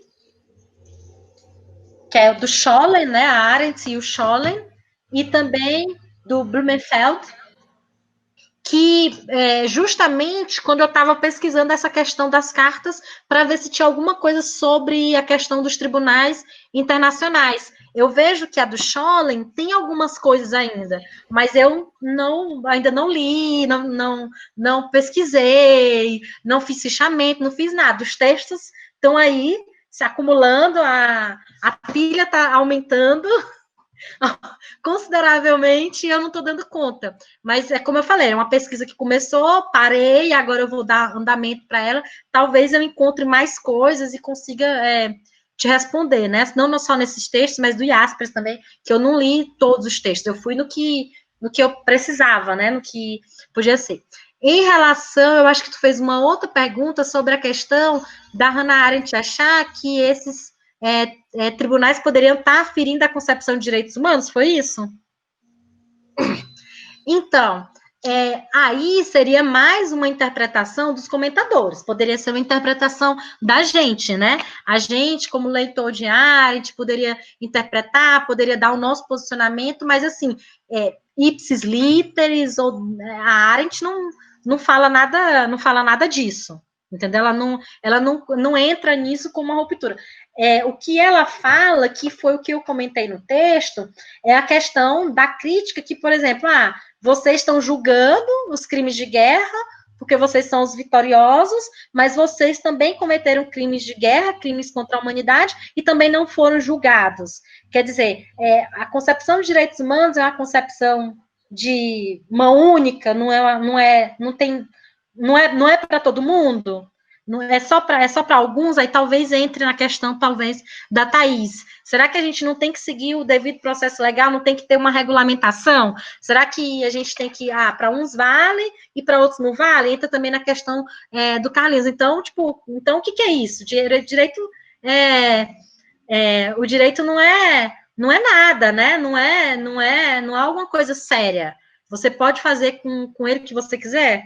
Você não pode, só porque não tem uma comunidade internacional formada, unida para defender os direitos humanos, talvez vá mais nesse sentido, assim. Eu não sei se eu entendi muito bem a pergunta da Thaís, eu acho que foi mais uma fala, das leituras que ela estava fazendo, não sei se eu entendi muito bem, mas eu acho que a resposta vai ao encontro da resposta que eu dei para o Antônio, né? O direito, gente, é um instituto. Não é assim, está valendo para um e não está valendo para outro. A gente tem toda uma fundamentação teórica por trás do direito, e essa fundamentação teórica, ela tem que estar tem que estar em consonância com o que a comunidade está querendo, se a gente trabalhar uma questão de direito interno, se for uma questão de direito internacional, já é mais amplificado. Nós somos cidadãos, então a gente pode ter esses acessos de emoção, nós não somos julgadores, nós não somos os operadores do direito que vão fazer a questão do julgamento, mas a gente pode ter isso, a gente pode ter o arroba, a gente pode ter aquela, né, a insatisfação, a gente pode ter a raiva, a gente pode ter a vingança, mas o Instituto, ele é sério. O Instituto, ele tá para julgar todos da mesma forma. Você não pode julgar diferente por questões raciais, por questões de gênero, por questões né? Você não pode julgar, por exemplo, como a Hannah Arendt coloca na crítica. Eles deram sentenças brandas porque eram judeus. Mas se tivessem sido os alemães, que tivessem passado por todo aquele processo, eles não teriam dado sentenças brandas. Então, o Instituto de Direito não é isso, não é essa salada toda, tem que ter um instituto sério. Então, eu acho que ela também está... É muito engraçado, porque, às vezes, a Arendt, ela, para mim, parece muito assertiva em pensando em umas concepções de direitos humanos, direito atrelado com a política, né? Tipo assim, não dá para desvincular a concepção de direitos humanos dela da concepção política, uma coisa dá origem à outra, é um círculo assim, mas em outros momentos parece que ela é ingênua em relação ao direito. Então, ela faz todas essas críticas, mas ela coloca, nós temos que alcançar a justiça, não pode ter uma questão política, porque, como você falou no começo, não pode ter uma questão política, separar o bem e o mal, não sei o quê, dar lições educativas, porque ela não trabalha com essa concepção de vingança, ela fala que as nações queriam, ela fala em alguns momentos sobre vingança, mas ela coloca que o que é o discurso deles era passar era um processo educativo, eram lições, né? Ela coloca como lições, é isso que ela coloca. Então, em alguns momentos, quando ela separa os dois, me parece que ela é ingênua. Eu acho que eu também não respondi muita coisa agora, não, porque também as perguntas foram mais, né, foram mais comentários e tal, e eu acho que é isso mesmo, a gente tem que comentar. Mas essa pergunta do Antônio, sobre a ruptura dos direitos humanos, sobre o tipo de tribunal ad hoc ser uma questão de ruptura, é uma questão que agora me levantou as antenas, assim, e eu acho que é uma questão que pode ser trabalhada. Eu acho que a gente, assim, tem que começar a trabalhar o Eichmann em Jerusalém, não só por as chaves de leituras que já estão determinadas, acho que a gente tem que começar a dar uma outra visão, a tentar trabalhar as questões jurídicas também, né? Eu acho que dá para trabalhar esse livro, ele é muito rico, eu gostei muito dele, assim, né? Então, eu acho que daria para trabalhar umas outras coisas aqui, além de só essas chaves de leituras que a gente comumente vê do Ayrton em Jerusalém. Eu acho que é isso que eu tenho para falar. Então, aproveito antes de abrir o próximo bloco e já solicito também que você compartilhe essas inquietações sobre esse livro para que nós possamos nos inquietar juntamente. É porque, gente, eu penso umas coisas, eu anoto, eu falo assim, será que é besteira isso daqui? Aí, depois de um tempo, mas é bom compartilhar isso com o grupo, porque às vezes eu fico assim, não estou pensando sozinha, né? Não é uma loucura da minha mente, né? Mas compartilhe as suas loucuras. Tá certo. Eu vou abrir agora para o próximo bloco, então tem o professor Ricardo e depois Henrique. Ai, gente, Ricardo vai me apertar sem me abraçar. Não, eu não vou perguntar, não. É só porque você fez o comentário do Igor, aí perguntou se eu concordava que o Igor tinha um trabalho bom, eu coloquei sim, concordo. Mas não vou perguntar nada, não. Pode passar para outra pessoa. É bom, né? Ele explorou bem o Jaspers, né? Isso. Mas tem perguntas. Obrigada, Ricardo. Mas pode fazer, Ricardo, se quiser. Na verdade, eu não quero que você faça perguntas, eu acho que eu quero que você faça apontamentos para eu ver se eu consigo deslanchar essa pesquisa aí. No outro momento, a gente tomando uma boa breja gelada. Vou passar para a colega. Da praia. Então, Henrique.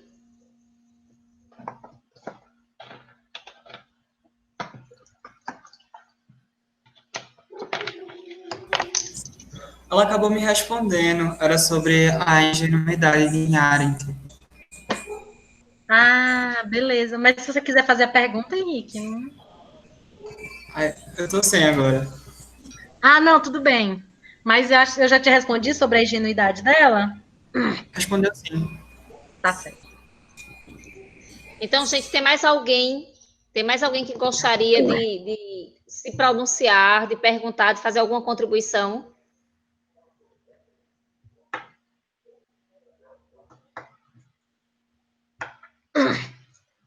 Então, enquanto o pessoal aí se movimenta, eu vou ocupar esse espaço. Viu, Alexandrina? Não, tudo bem, pode ocupar. Eu lembro de uma inquietação muito grande, e aí não é bem sobre Arendt, mas também sobre Arendt, mas principalmente sobre a questão dos tribunais, já que você faz parte desse grupo de pesquisa. É explorar um pouquinho aí a minha inquietação para verificar se essa inquietação, de fato, ela é legítima, vamos dizer assim. Quando eu li O Ocidente Dividido, de Habermas, não sei se você já leu, eu li um livro de perguntas e respostas, na verdade, porque ele é uma entrevista, né? Mas ele é uma entrevista com questões pré-determinadas.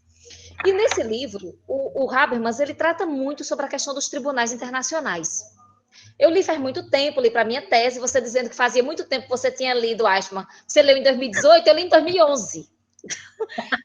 Já faz aí um tempão que eu li esse livro, mas ele trazia a seguinte inquietação. Ele dizia, olha, o Tribunal Penal Internacional de Haia foi criado com a finalidade de fazer com que a justiça efetivamente pudesse acontecer, já que existiram diversas críticas acerca dos tribunais anteriores, principalmente ele se concentra na experiência de Nuremberg e na experiência de Jerusalém. Então, foi-se criado o Tribunal Penal Internacional com a necessidade de poder garantir a legitimidade de um processo legal, cujo objetivo era trazer exatamente esses postulados de justiça que são tão difusos, porque, afinal de contas, entendeu que a justiça é um grande problema.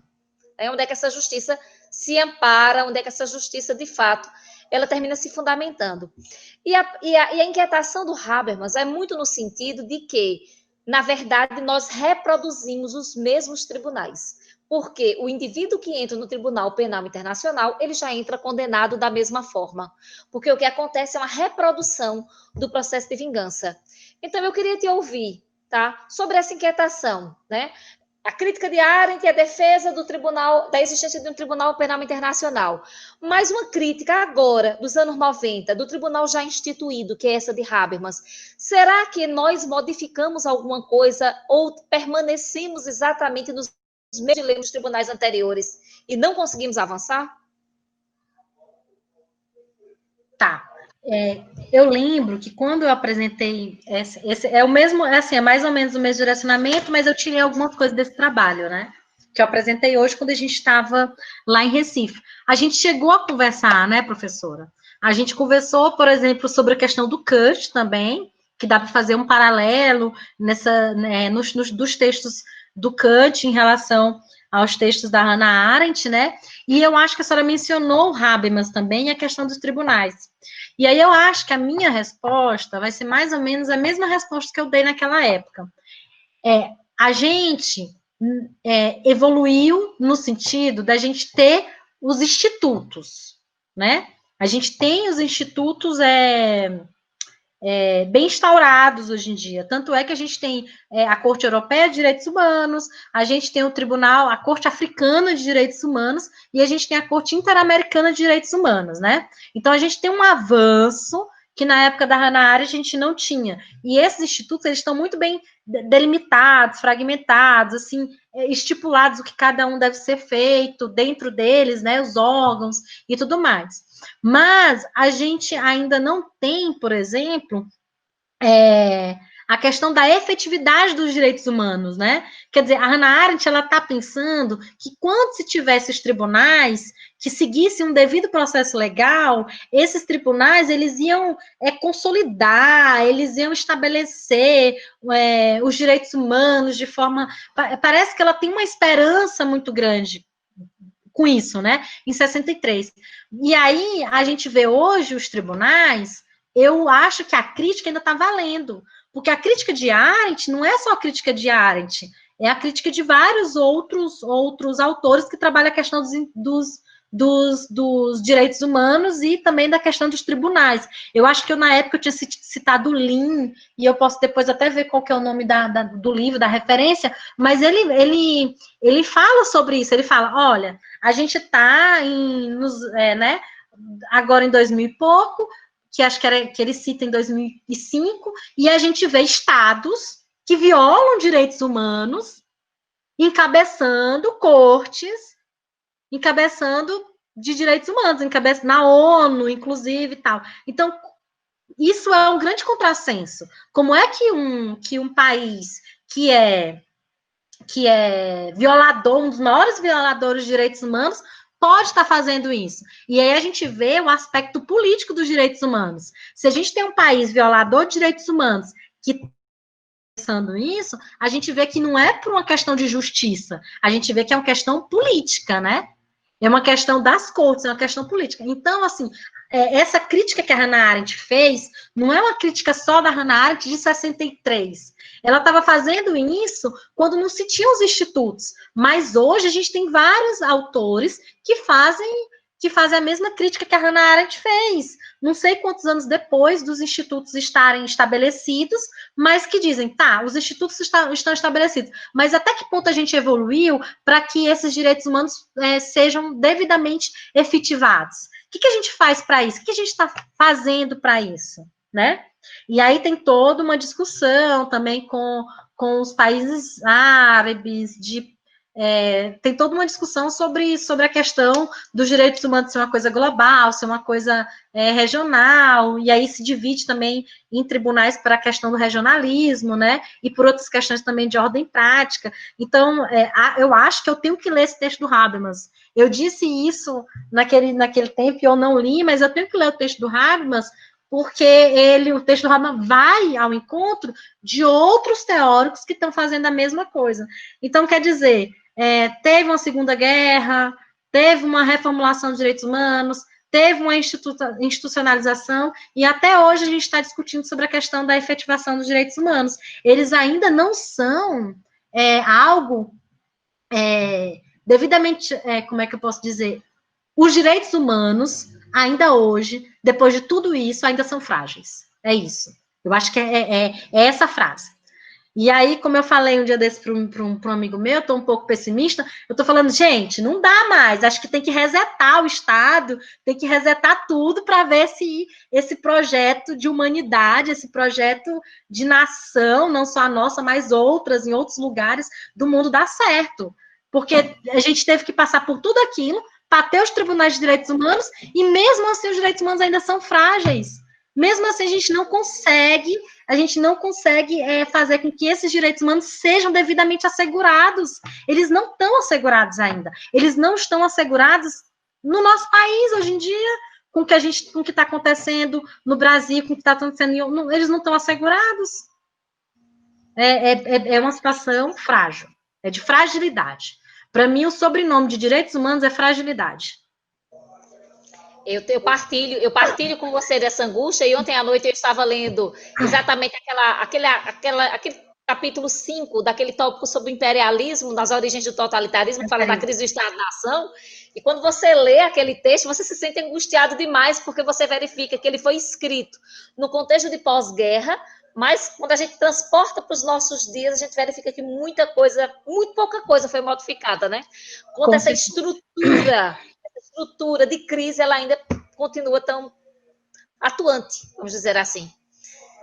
Eu vou passar a palavra para a Thaís. Tem mais alguém para se inscrever, gente? Porque a gente encerra aí nesse próximo bloco.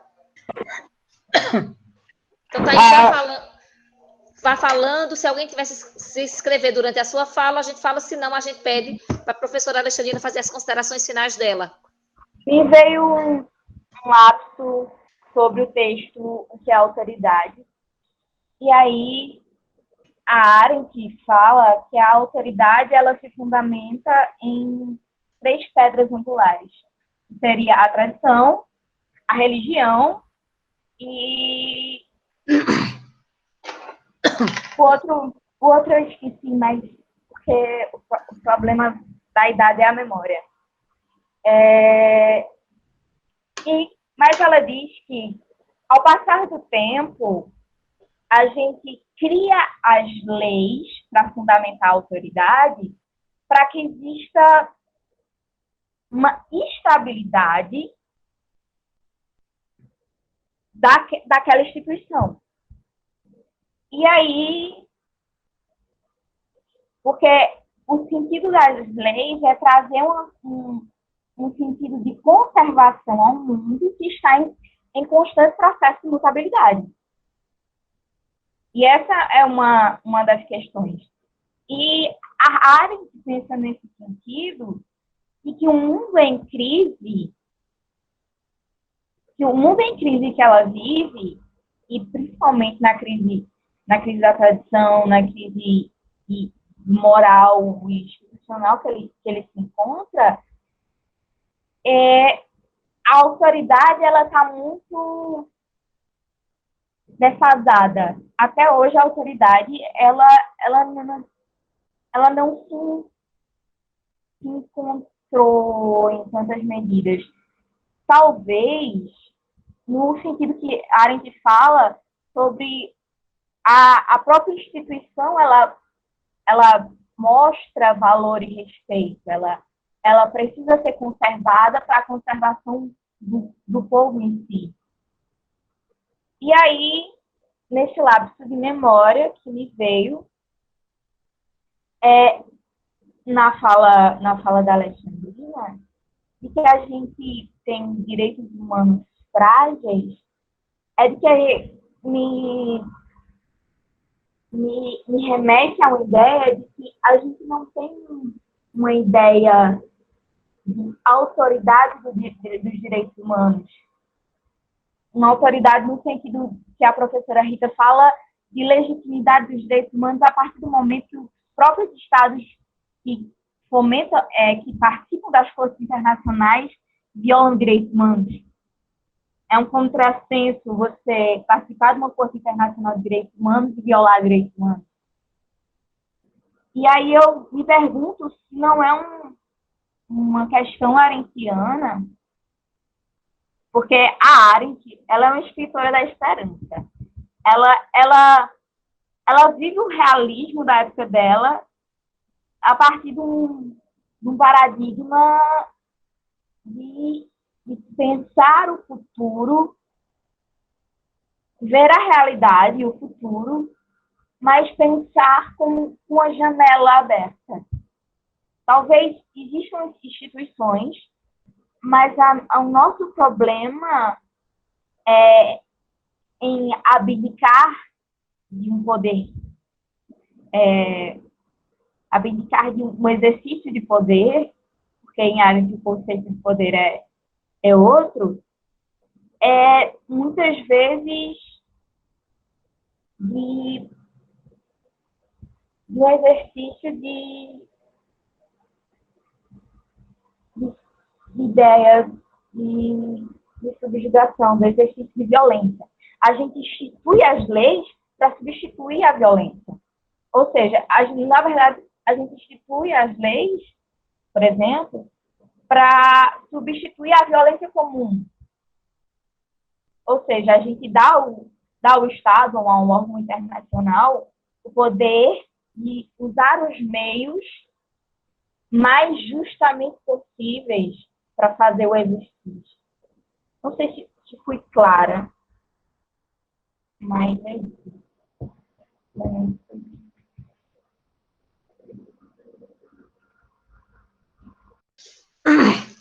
Thaís, mas assim, eu entendi tudo que você falou, né?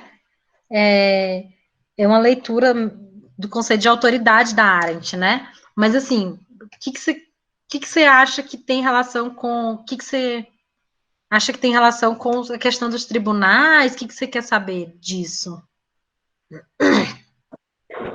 A minha questão é se você concorda com a ideia de que os tribunais internacionais, eles pecam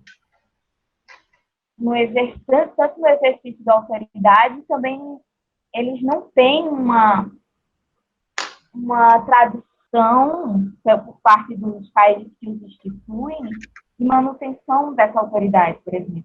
Os países que os instituem, eles podem pagar o direito internacional. Tá. Tchau, Ricardo. Depois a gente se fala. É a questão da legitimação, né? A questão dos institutos, do que a Hannah Arendt fala, por exemplo, da legitimidade, eu acho que vai ao encontro do que você está falando mesmo, sabe? Eu acho... Vai ser Margaret Canavan. É a gata, é?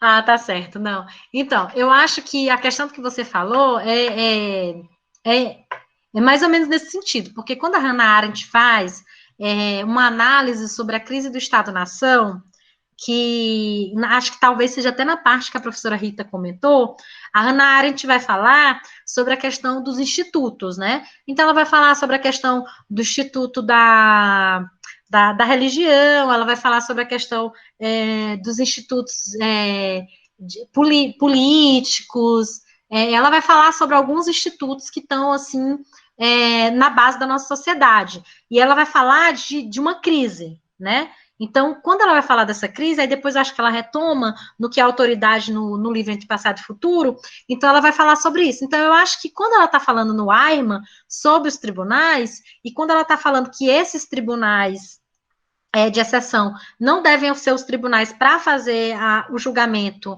dos violadores de crimes de direitos humanos e crimes internacionais, né, crimes de guerra, eu acho que ela está falando sobre a questão também desses institutos, da questão da legitimidade. Esses institutos perderam a legitimidade. Essa legitimidade, com certeza, ela tem uma relação com o conceito dela de autoridade. E aí o contraponto é a violência, porque a partir do momento que esses tribunais não têm uma legitimidade para fazer aqueles julgamentos contra aqueles criminosos, você tem uma violência estabelecida. Então, eles não estão sendo estabelecidos pelo conceito de autoridade, não estão sendo estabelecidos pelo conceito da legalidade. Não são institutos sólidos, são institutos que estão sendo estabelecidos pelo conceito da violência. E aí a gente sabe o binômio que a Hannah Arendt, ela sempre faz as coisas, né, em contraponto, que ela estabelece entre autoridade e violência, né? Então, eu acho que a ideia que você está sugerindo aí de leitura, eu acho que ela está certa. E aí, o que cabe a nós é trabalharmos por que esses institutos não têm legitimidade. E aí, no Eichmann, em Jerusalém, ela vai falar que esses tribunais não têm legitimidade porque eles não têm competência, porque eles não têm jurisprudência, aí vai falar várias coisas, né? Vai falar o porquê dessa não legitimidade desses institutos e desses tribunais. Acho que a professora Sônia disse que quer falar alguma coisa.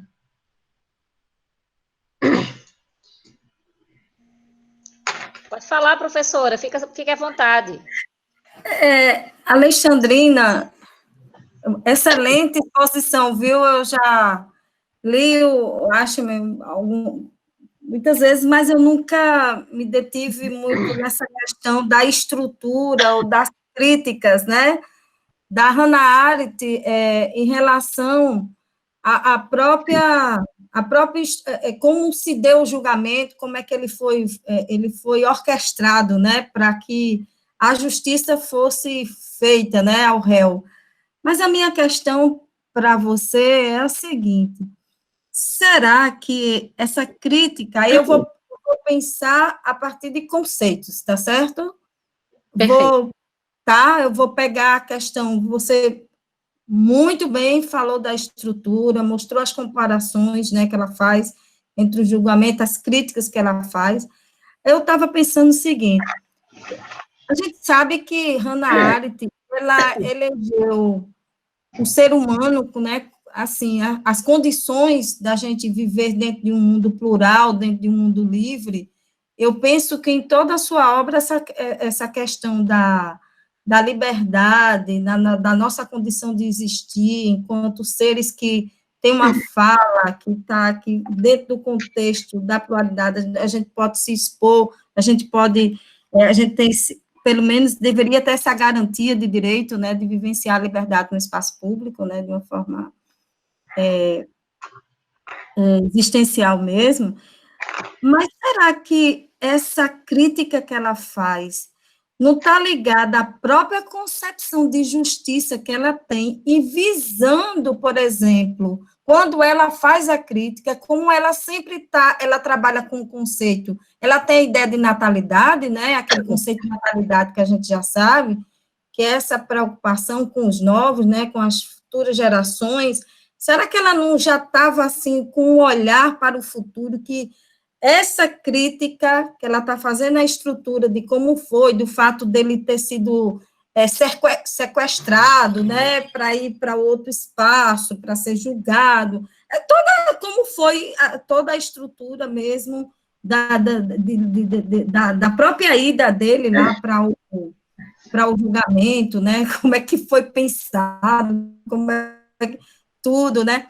Será que a Hannah Arendt, isso aí foi uma inquietação que bateu agora, porque realmente eu nunca tinha pensado essas questões da Arendt, não. Mas agora me veio.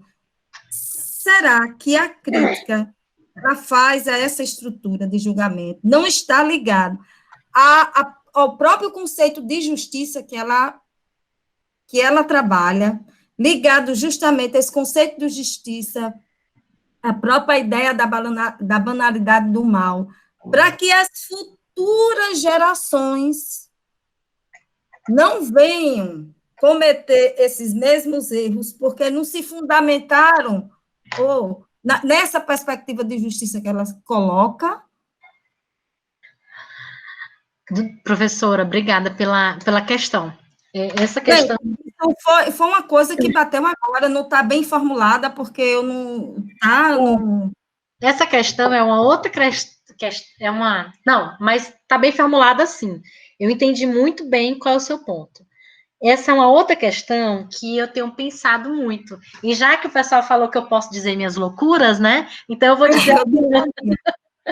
A professora Rita disse que eu posso dizer. Então, é uma coisa que eu penso muito em relação a isso. Vamos lá. A gente tem o conceito de natalidade, a gente tem da Hannah Arendt, né? E uma vez, eu acho que eu já contei essa história da professora Vanessa. Contei, Antônio, algum aqui no grupo? Da professora Vanessa explicando qual é o conceito de natalidade dos novos? Eu não recordo. A professora Vanessa, que é professora da Federal da Bahia, uma vez eu estava fazendo um mini curso dela sobre a questão do texto que é educação. E aí eu gostei muito de uma comparação que ela fez, e eu acho que essa comparação, essa história, né, essa narração vai estar em contra ao que eu vou tentar responder da sua pergunta. Ela diz que a gente consegue compreender muito a questão de mundo na Hannah Arendt e esse conceito de natalidade e mortalidade quando a gente combina que vai ao cinema com alguém. Combina que vai ao cinema com um colega. Eu já falei isso aqui? Não? Não, né? Então, a gente vai ao cinema com um colega, eu vou colocar que é o Antônio, né? Aí, o Antônio combinou comigo de assistir um filme no cinema, só que o Antônio, ele é extremamente atrasado. Aí, eu já não gosto. E aí, eu chego pontualmente no cinema e eu espero 5 minutos, espero 6, espero 7, o Antônio não chega. E eu falo, gente, esse filme é o filme da minha vida. Eu não vou perder nada, eu vou entrar, se o Antônio quiser que depois ele entre. E aí eu entro. Aí o Antônio entra 25 minutos depois do filme ter começado. E ele entra fazendo aquele estadalhaço, me procurando, né, que eu guardei lugar para ele, e ele senta do meu lado. Aí ele é daquele tipo de pessoa que assiste filme perguntando para você, que é o pior tipo de pessoa do mundo, que eu odeio esse tipo de pessoa. E o Antônio pergunta para mim assim, Alexandrina, o que foi que aconteceu? Eu não estou entendendo nada, me diz aí rapidinho um resumo. Então, eu sou a idosa, não vou colocar idosa, eu sou a pessoa que já estava no mundo, o mundo é o cinema, e o Antônio, ele é o novo. Ele simboliza o conceito de natalidade. Ele está chegando nesse mundo, e o Antônio está me pedindo para mostrar esse mundo, ele é a criança. Ele está me pedindo para dizer assim, olha, Alexandra, o mundo é esse. O mundo, a gente tem essa arquitetura, a gente tem a gente tem essas músicas, a gente tem esses literários, esses filósofos, ele me pede para mostrar o mundo. E aí eu vou mostrar esse mundo para o Antônio, né? E a questão é o seguinte, e aí a gente tem que entender onde é que se encaixa a concepção de justiça e a gente tem que entender onde é que se encaixa a concepção de direito positivo. A gente tem que entender onde é que se encaixa a concepção de legalidade.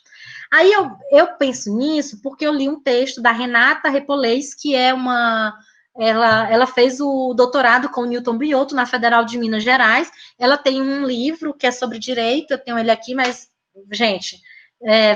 mas tá em PDF também na internet, né? E eu li uma introdução do Tércio, do professor Tércio Sampaio Júnior. Exatamente. E aí, eles estão tentando fazer uma aproximação entre o mundo e a política, colocando o conceito de justiça dentro da política, inserido na questão da ação política, e colocando as legislações e os códigos e o direito e a positividade do direito como se fosse o mundo. Então, eu saio desse mundo, eu fiz uma discussão na esfera política do conceito de justiça, e a partir dessa concepção de justiça, eu estabeleço o que é o direito e eu estabeleço essas concepções de legalidade, de código, eu estabeleço essas relações entre fato, norma, né, e valor. Né, o tripézinho do direito lá, né? Então, assim, eu acho que a Hannah Arendt, ela com certeza está fazendo críticas a partir de uma concepção de justiça. Só que essa concepção de justiça, ela tem que ser materializada. E como é que eu vou materializar essa concepção de justiça? Eu vou materializar essa concepção de justiça através do direito, através das leis e através dos tribunais. Então, não adianta a gente ter concepções teóricas, abstratas do que seja justiça e não ter essa materialização. Como também, e por isso que há em certos momentos na nossa sociedade, posso estar falando besteira, mas isso é uma coisa que eu ainda quero estudar, como é que eu posso dizer? Não há um encaixe entre a concepção de justiça e a materialização dessa justiça, que são a positivação do direito. E aí, quando isso ocorre na esfera política, isso ocorre por causa da entrada dos novos, né? Por exemplo, o Antônio entrou, eu disse para ele como é que era esse mundo, quando deu 10 minutos que ele estava assistindo o filme, sabendo o que tinha acontecido, ele falou, Alexandre, eu não estou concordando contigo, não. Eu acho que aquele cara ali não é o cara que matou, é o outro. Então, quando dá 10 minutos, o que você tem? Você tem os novos, junto com os velhos, essa concepção de justiça, que era minha, ela não encaixa mais nesse concepção de direito, porque eu e ele, ela se mudou, exatamente, porque os novos, a gente não pode rechaçar o que os novos estão trazendo, mas a gente, né, e aí mudou, então essa concepção de direito, ela vai ter que ser rediscutida, o pacto vai ter que ser restabelecido, o pacto social, fundante daquele Estado, daquela concepção, e a materialização também vai ter que ser discutida. Então, o que eu acho? Eu acho que naquele momento em que estava tendo aquela concepção da Hannah Arendt, do Tribunal de Jerusalém e tal, a gente está no momento em que a gente está refundando o pacto, né? Assim, esse pacto está relacionado com a materialidade do direito e essa concepção de justiça. Então, não está mais encaixando. A gente tinha uma concepção de direitos humanos, uma concepção de justiça da Revolução de 18, e ela não estava encaixando com o que a gente tinha, porque a gente não tinha nada, a gente só tinha declaração. Então, a partir disso, e os novos chegando, sendo vítimas do Holocausto, de tudo aquilo que aconteceu, a gente tem que discutir essa concepção de justiça novamente, e a gente tem que materializar de uma outra forma. E aí a Hannah Arendt dá contribuições do que ela acha, de como ela acha que pode ser materializado. Isso é uma coisa que eu estou pensando, o que eu falei agora. Se tá colando com vocês, ótimo. Se não tá, eu acho que eu fiz uma leitura errada da Arendt, entendeu? É aquela coisa, argamassa calfixo, né? Colar, colou. É uma leitura que eu tô fazendo da Arendt, e é uma leitura que eu tô pensando, e eu tenho algumas coisas escritas, assim. O meu problema é isso. Eu tenho coisas escritas, mas eu fico pensando que não é bom o suficiente para dizer, né? Eu falo assim, gente, não é bom o suficiente dizer isso em voz alta, né? Porque em voz alta, quando eu estou dizendo, faz sentido, mas depois, quando está no papel, parece que não faz tanto sentido assim. Mas eu acho que é isso. Então, a sua pergunta, ela é de jeito nenhum ingênua, ela foi muito boa, até mesmo para eu explicar isso agora, né? Que talvez no meu texto não tenha entendido por que a Hannah Arendt é contribuinte de uma concepção de direito penal internacional ou contribuinte de uma concepção de Corte Internacional de Direitos Humanos, um TPI, por exemplo. É só loucura, viu, gente? No próximo mês você vai levar essa loucura para o grupo para responder, viu? Vai apresentar, próximo mês. E outra coisa...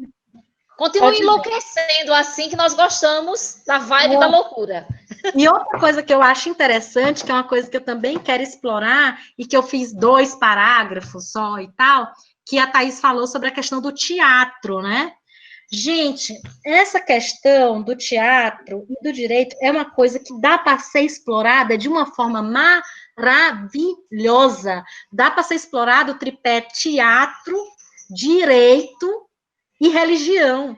Porque aí a gente tem a concepção de como o direito é estabelecido como teatro na Idade Medieval, como os processos de inquisição são estabelecidos, e dá para a gente entender muita coisa sobre a crítica da Hannah Arendt se fizer uma retrospecção disso.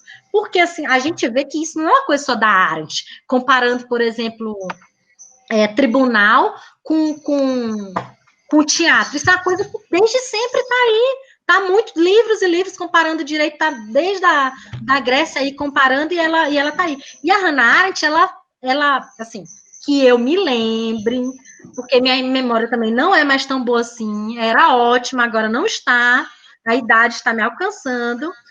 Eu lembro de 2 momentos em que ela faz essa comparativa, que é no Ironman, além que ela faz um comparativo extenso. É muito extenso. O teatro está todo momento ali no texto da Hannah Arendt. E ela faz um livro sobre a Revolução, quando ela vai falar sobre personalidade jurídica, né? Quando ela vai falar sobre personalidade jurídica, para explicar a questão da personalidade jurídica, ela recorre ao teatro. Como é que tu me fala uma coisa dessa? Perdão te interromper, eu estou na parte final da dissertação. Como é que entra agora isso na dissertação? Mas tu não me perguntou. Perdão. Entra no artigo que vai ser feito a partir daí. Ou então na publicação da dissertação, né? Vamos trabalhar nessa publicação da dissertação como livro, e aí entra. Eu estou trabalhando na publicação do meu como tese, né? Bora ver se sai. Nem que seja daqui 10 anos, mas vai sair. E aí eu acho que eu vou colocar tudo isso daí, né? Coisa boa, coisa boa. E compartilhe conosco o que você publicar. Compartilha. Eu vou escrevendo e eu vou enviando. Oh, muito obrigada. Alexandrina, muitíssimo obrigada mesmo por nos ceder aqui a sua fala, as suas inquietações, o seu texto, a sua contribuição foi fantástica aqui para o nosso grupo, tá? Fico muito contente exatamente com essa abertura que você teve, essa sua generosidade em nos acolher. Sempre, né? Alexandrina, eu acho que foi o primeiro rosto que eu vi no encontro de Hannah Arendt e Teresina. No Piauí, né? Exatamente, verdade. A Juliana estava na minha mesa, né? Isso, a Alexandrina, muito acolhedora conosco sempre. Então, muitíssimo obrigada, Alexandrina. Sinta-se em casa, tá? Obrigada, quando você quiser compartilhar suas inquietações, usar o nosso drive. Não sei se você teve tempo de vasculhar. Eu dei uma vasculhada, mas ainda estou tateando. Fazer suas críticas, nos ajudar a reorganizar. Então, sinta-se à vontade, tá? Muito obrigada mesmo pela sua participação. Eu que agradeço por vocês estarem ouvindo tanta bobagem aí sobre Hannah Arendt até agora. Não tem nenhuma bobagem. E assim, eu vejo que muitas vezes você acompanha nossas reuniões caladinhas, sinta-se à vontade também para contribuir, principalmente porque você tem mais leitura do que a maioria de nós. Então, tudo aquilo que você puder nos acrescentar, ficamos muito satisfeitos em relação a isso. Porque às vezes eu não quero mexer muito na dinâmica do grupo, assim, sabe? Mas tudo bem, vou fazer umas aparições aí, com mais frequência, umas falas, tá bom? Muitíssimo obrigada mesmo. Então, gente, aqui no término do nosso horário, né? Eu vou pedir para o pessoal do Insertai não sair, porque nós temos algumas questões relacionadas, algumas ideias, né, que o João Vitor, a Rebeca e eu estamos discutindo ao longo do tempo, e na próxima semana nós vamos ter a continuidade do Eichmann, né? Então, na próxima semana nós temos a leitura dele, então nós vamos para os capítulos 7, 8 e 9, tá? Que serão apresentados pela ordem, Thaís e Felipe Gabriel. Ok, Thaís, tudo certo? Felipe também? Tudo certo, já fiz a leitura, inclusive. Ok, já dividiu com o Felipe? Já. Aí, Felipe, professora, já disse ok. Então, como vai ficar o pessoal do grupo, eu vou dar uma saidinha, ok? Pode ser? Ok, muito obrigada, mais uma vez. Eu que agradeço, eu me despeço do grupo e a gente se vê na próxima semana, né? Com a leitura. Segunda-feira. Obrigada. Segunda-feira tem encontro, segunda-feira. Segunda-feira tem encontro. Não, então a gente se vê segunda e quarta. E quarta.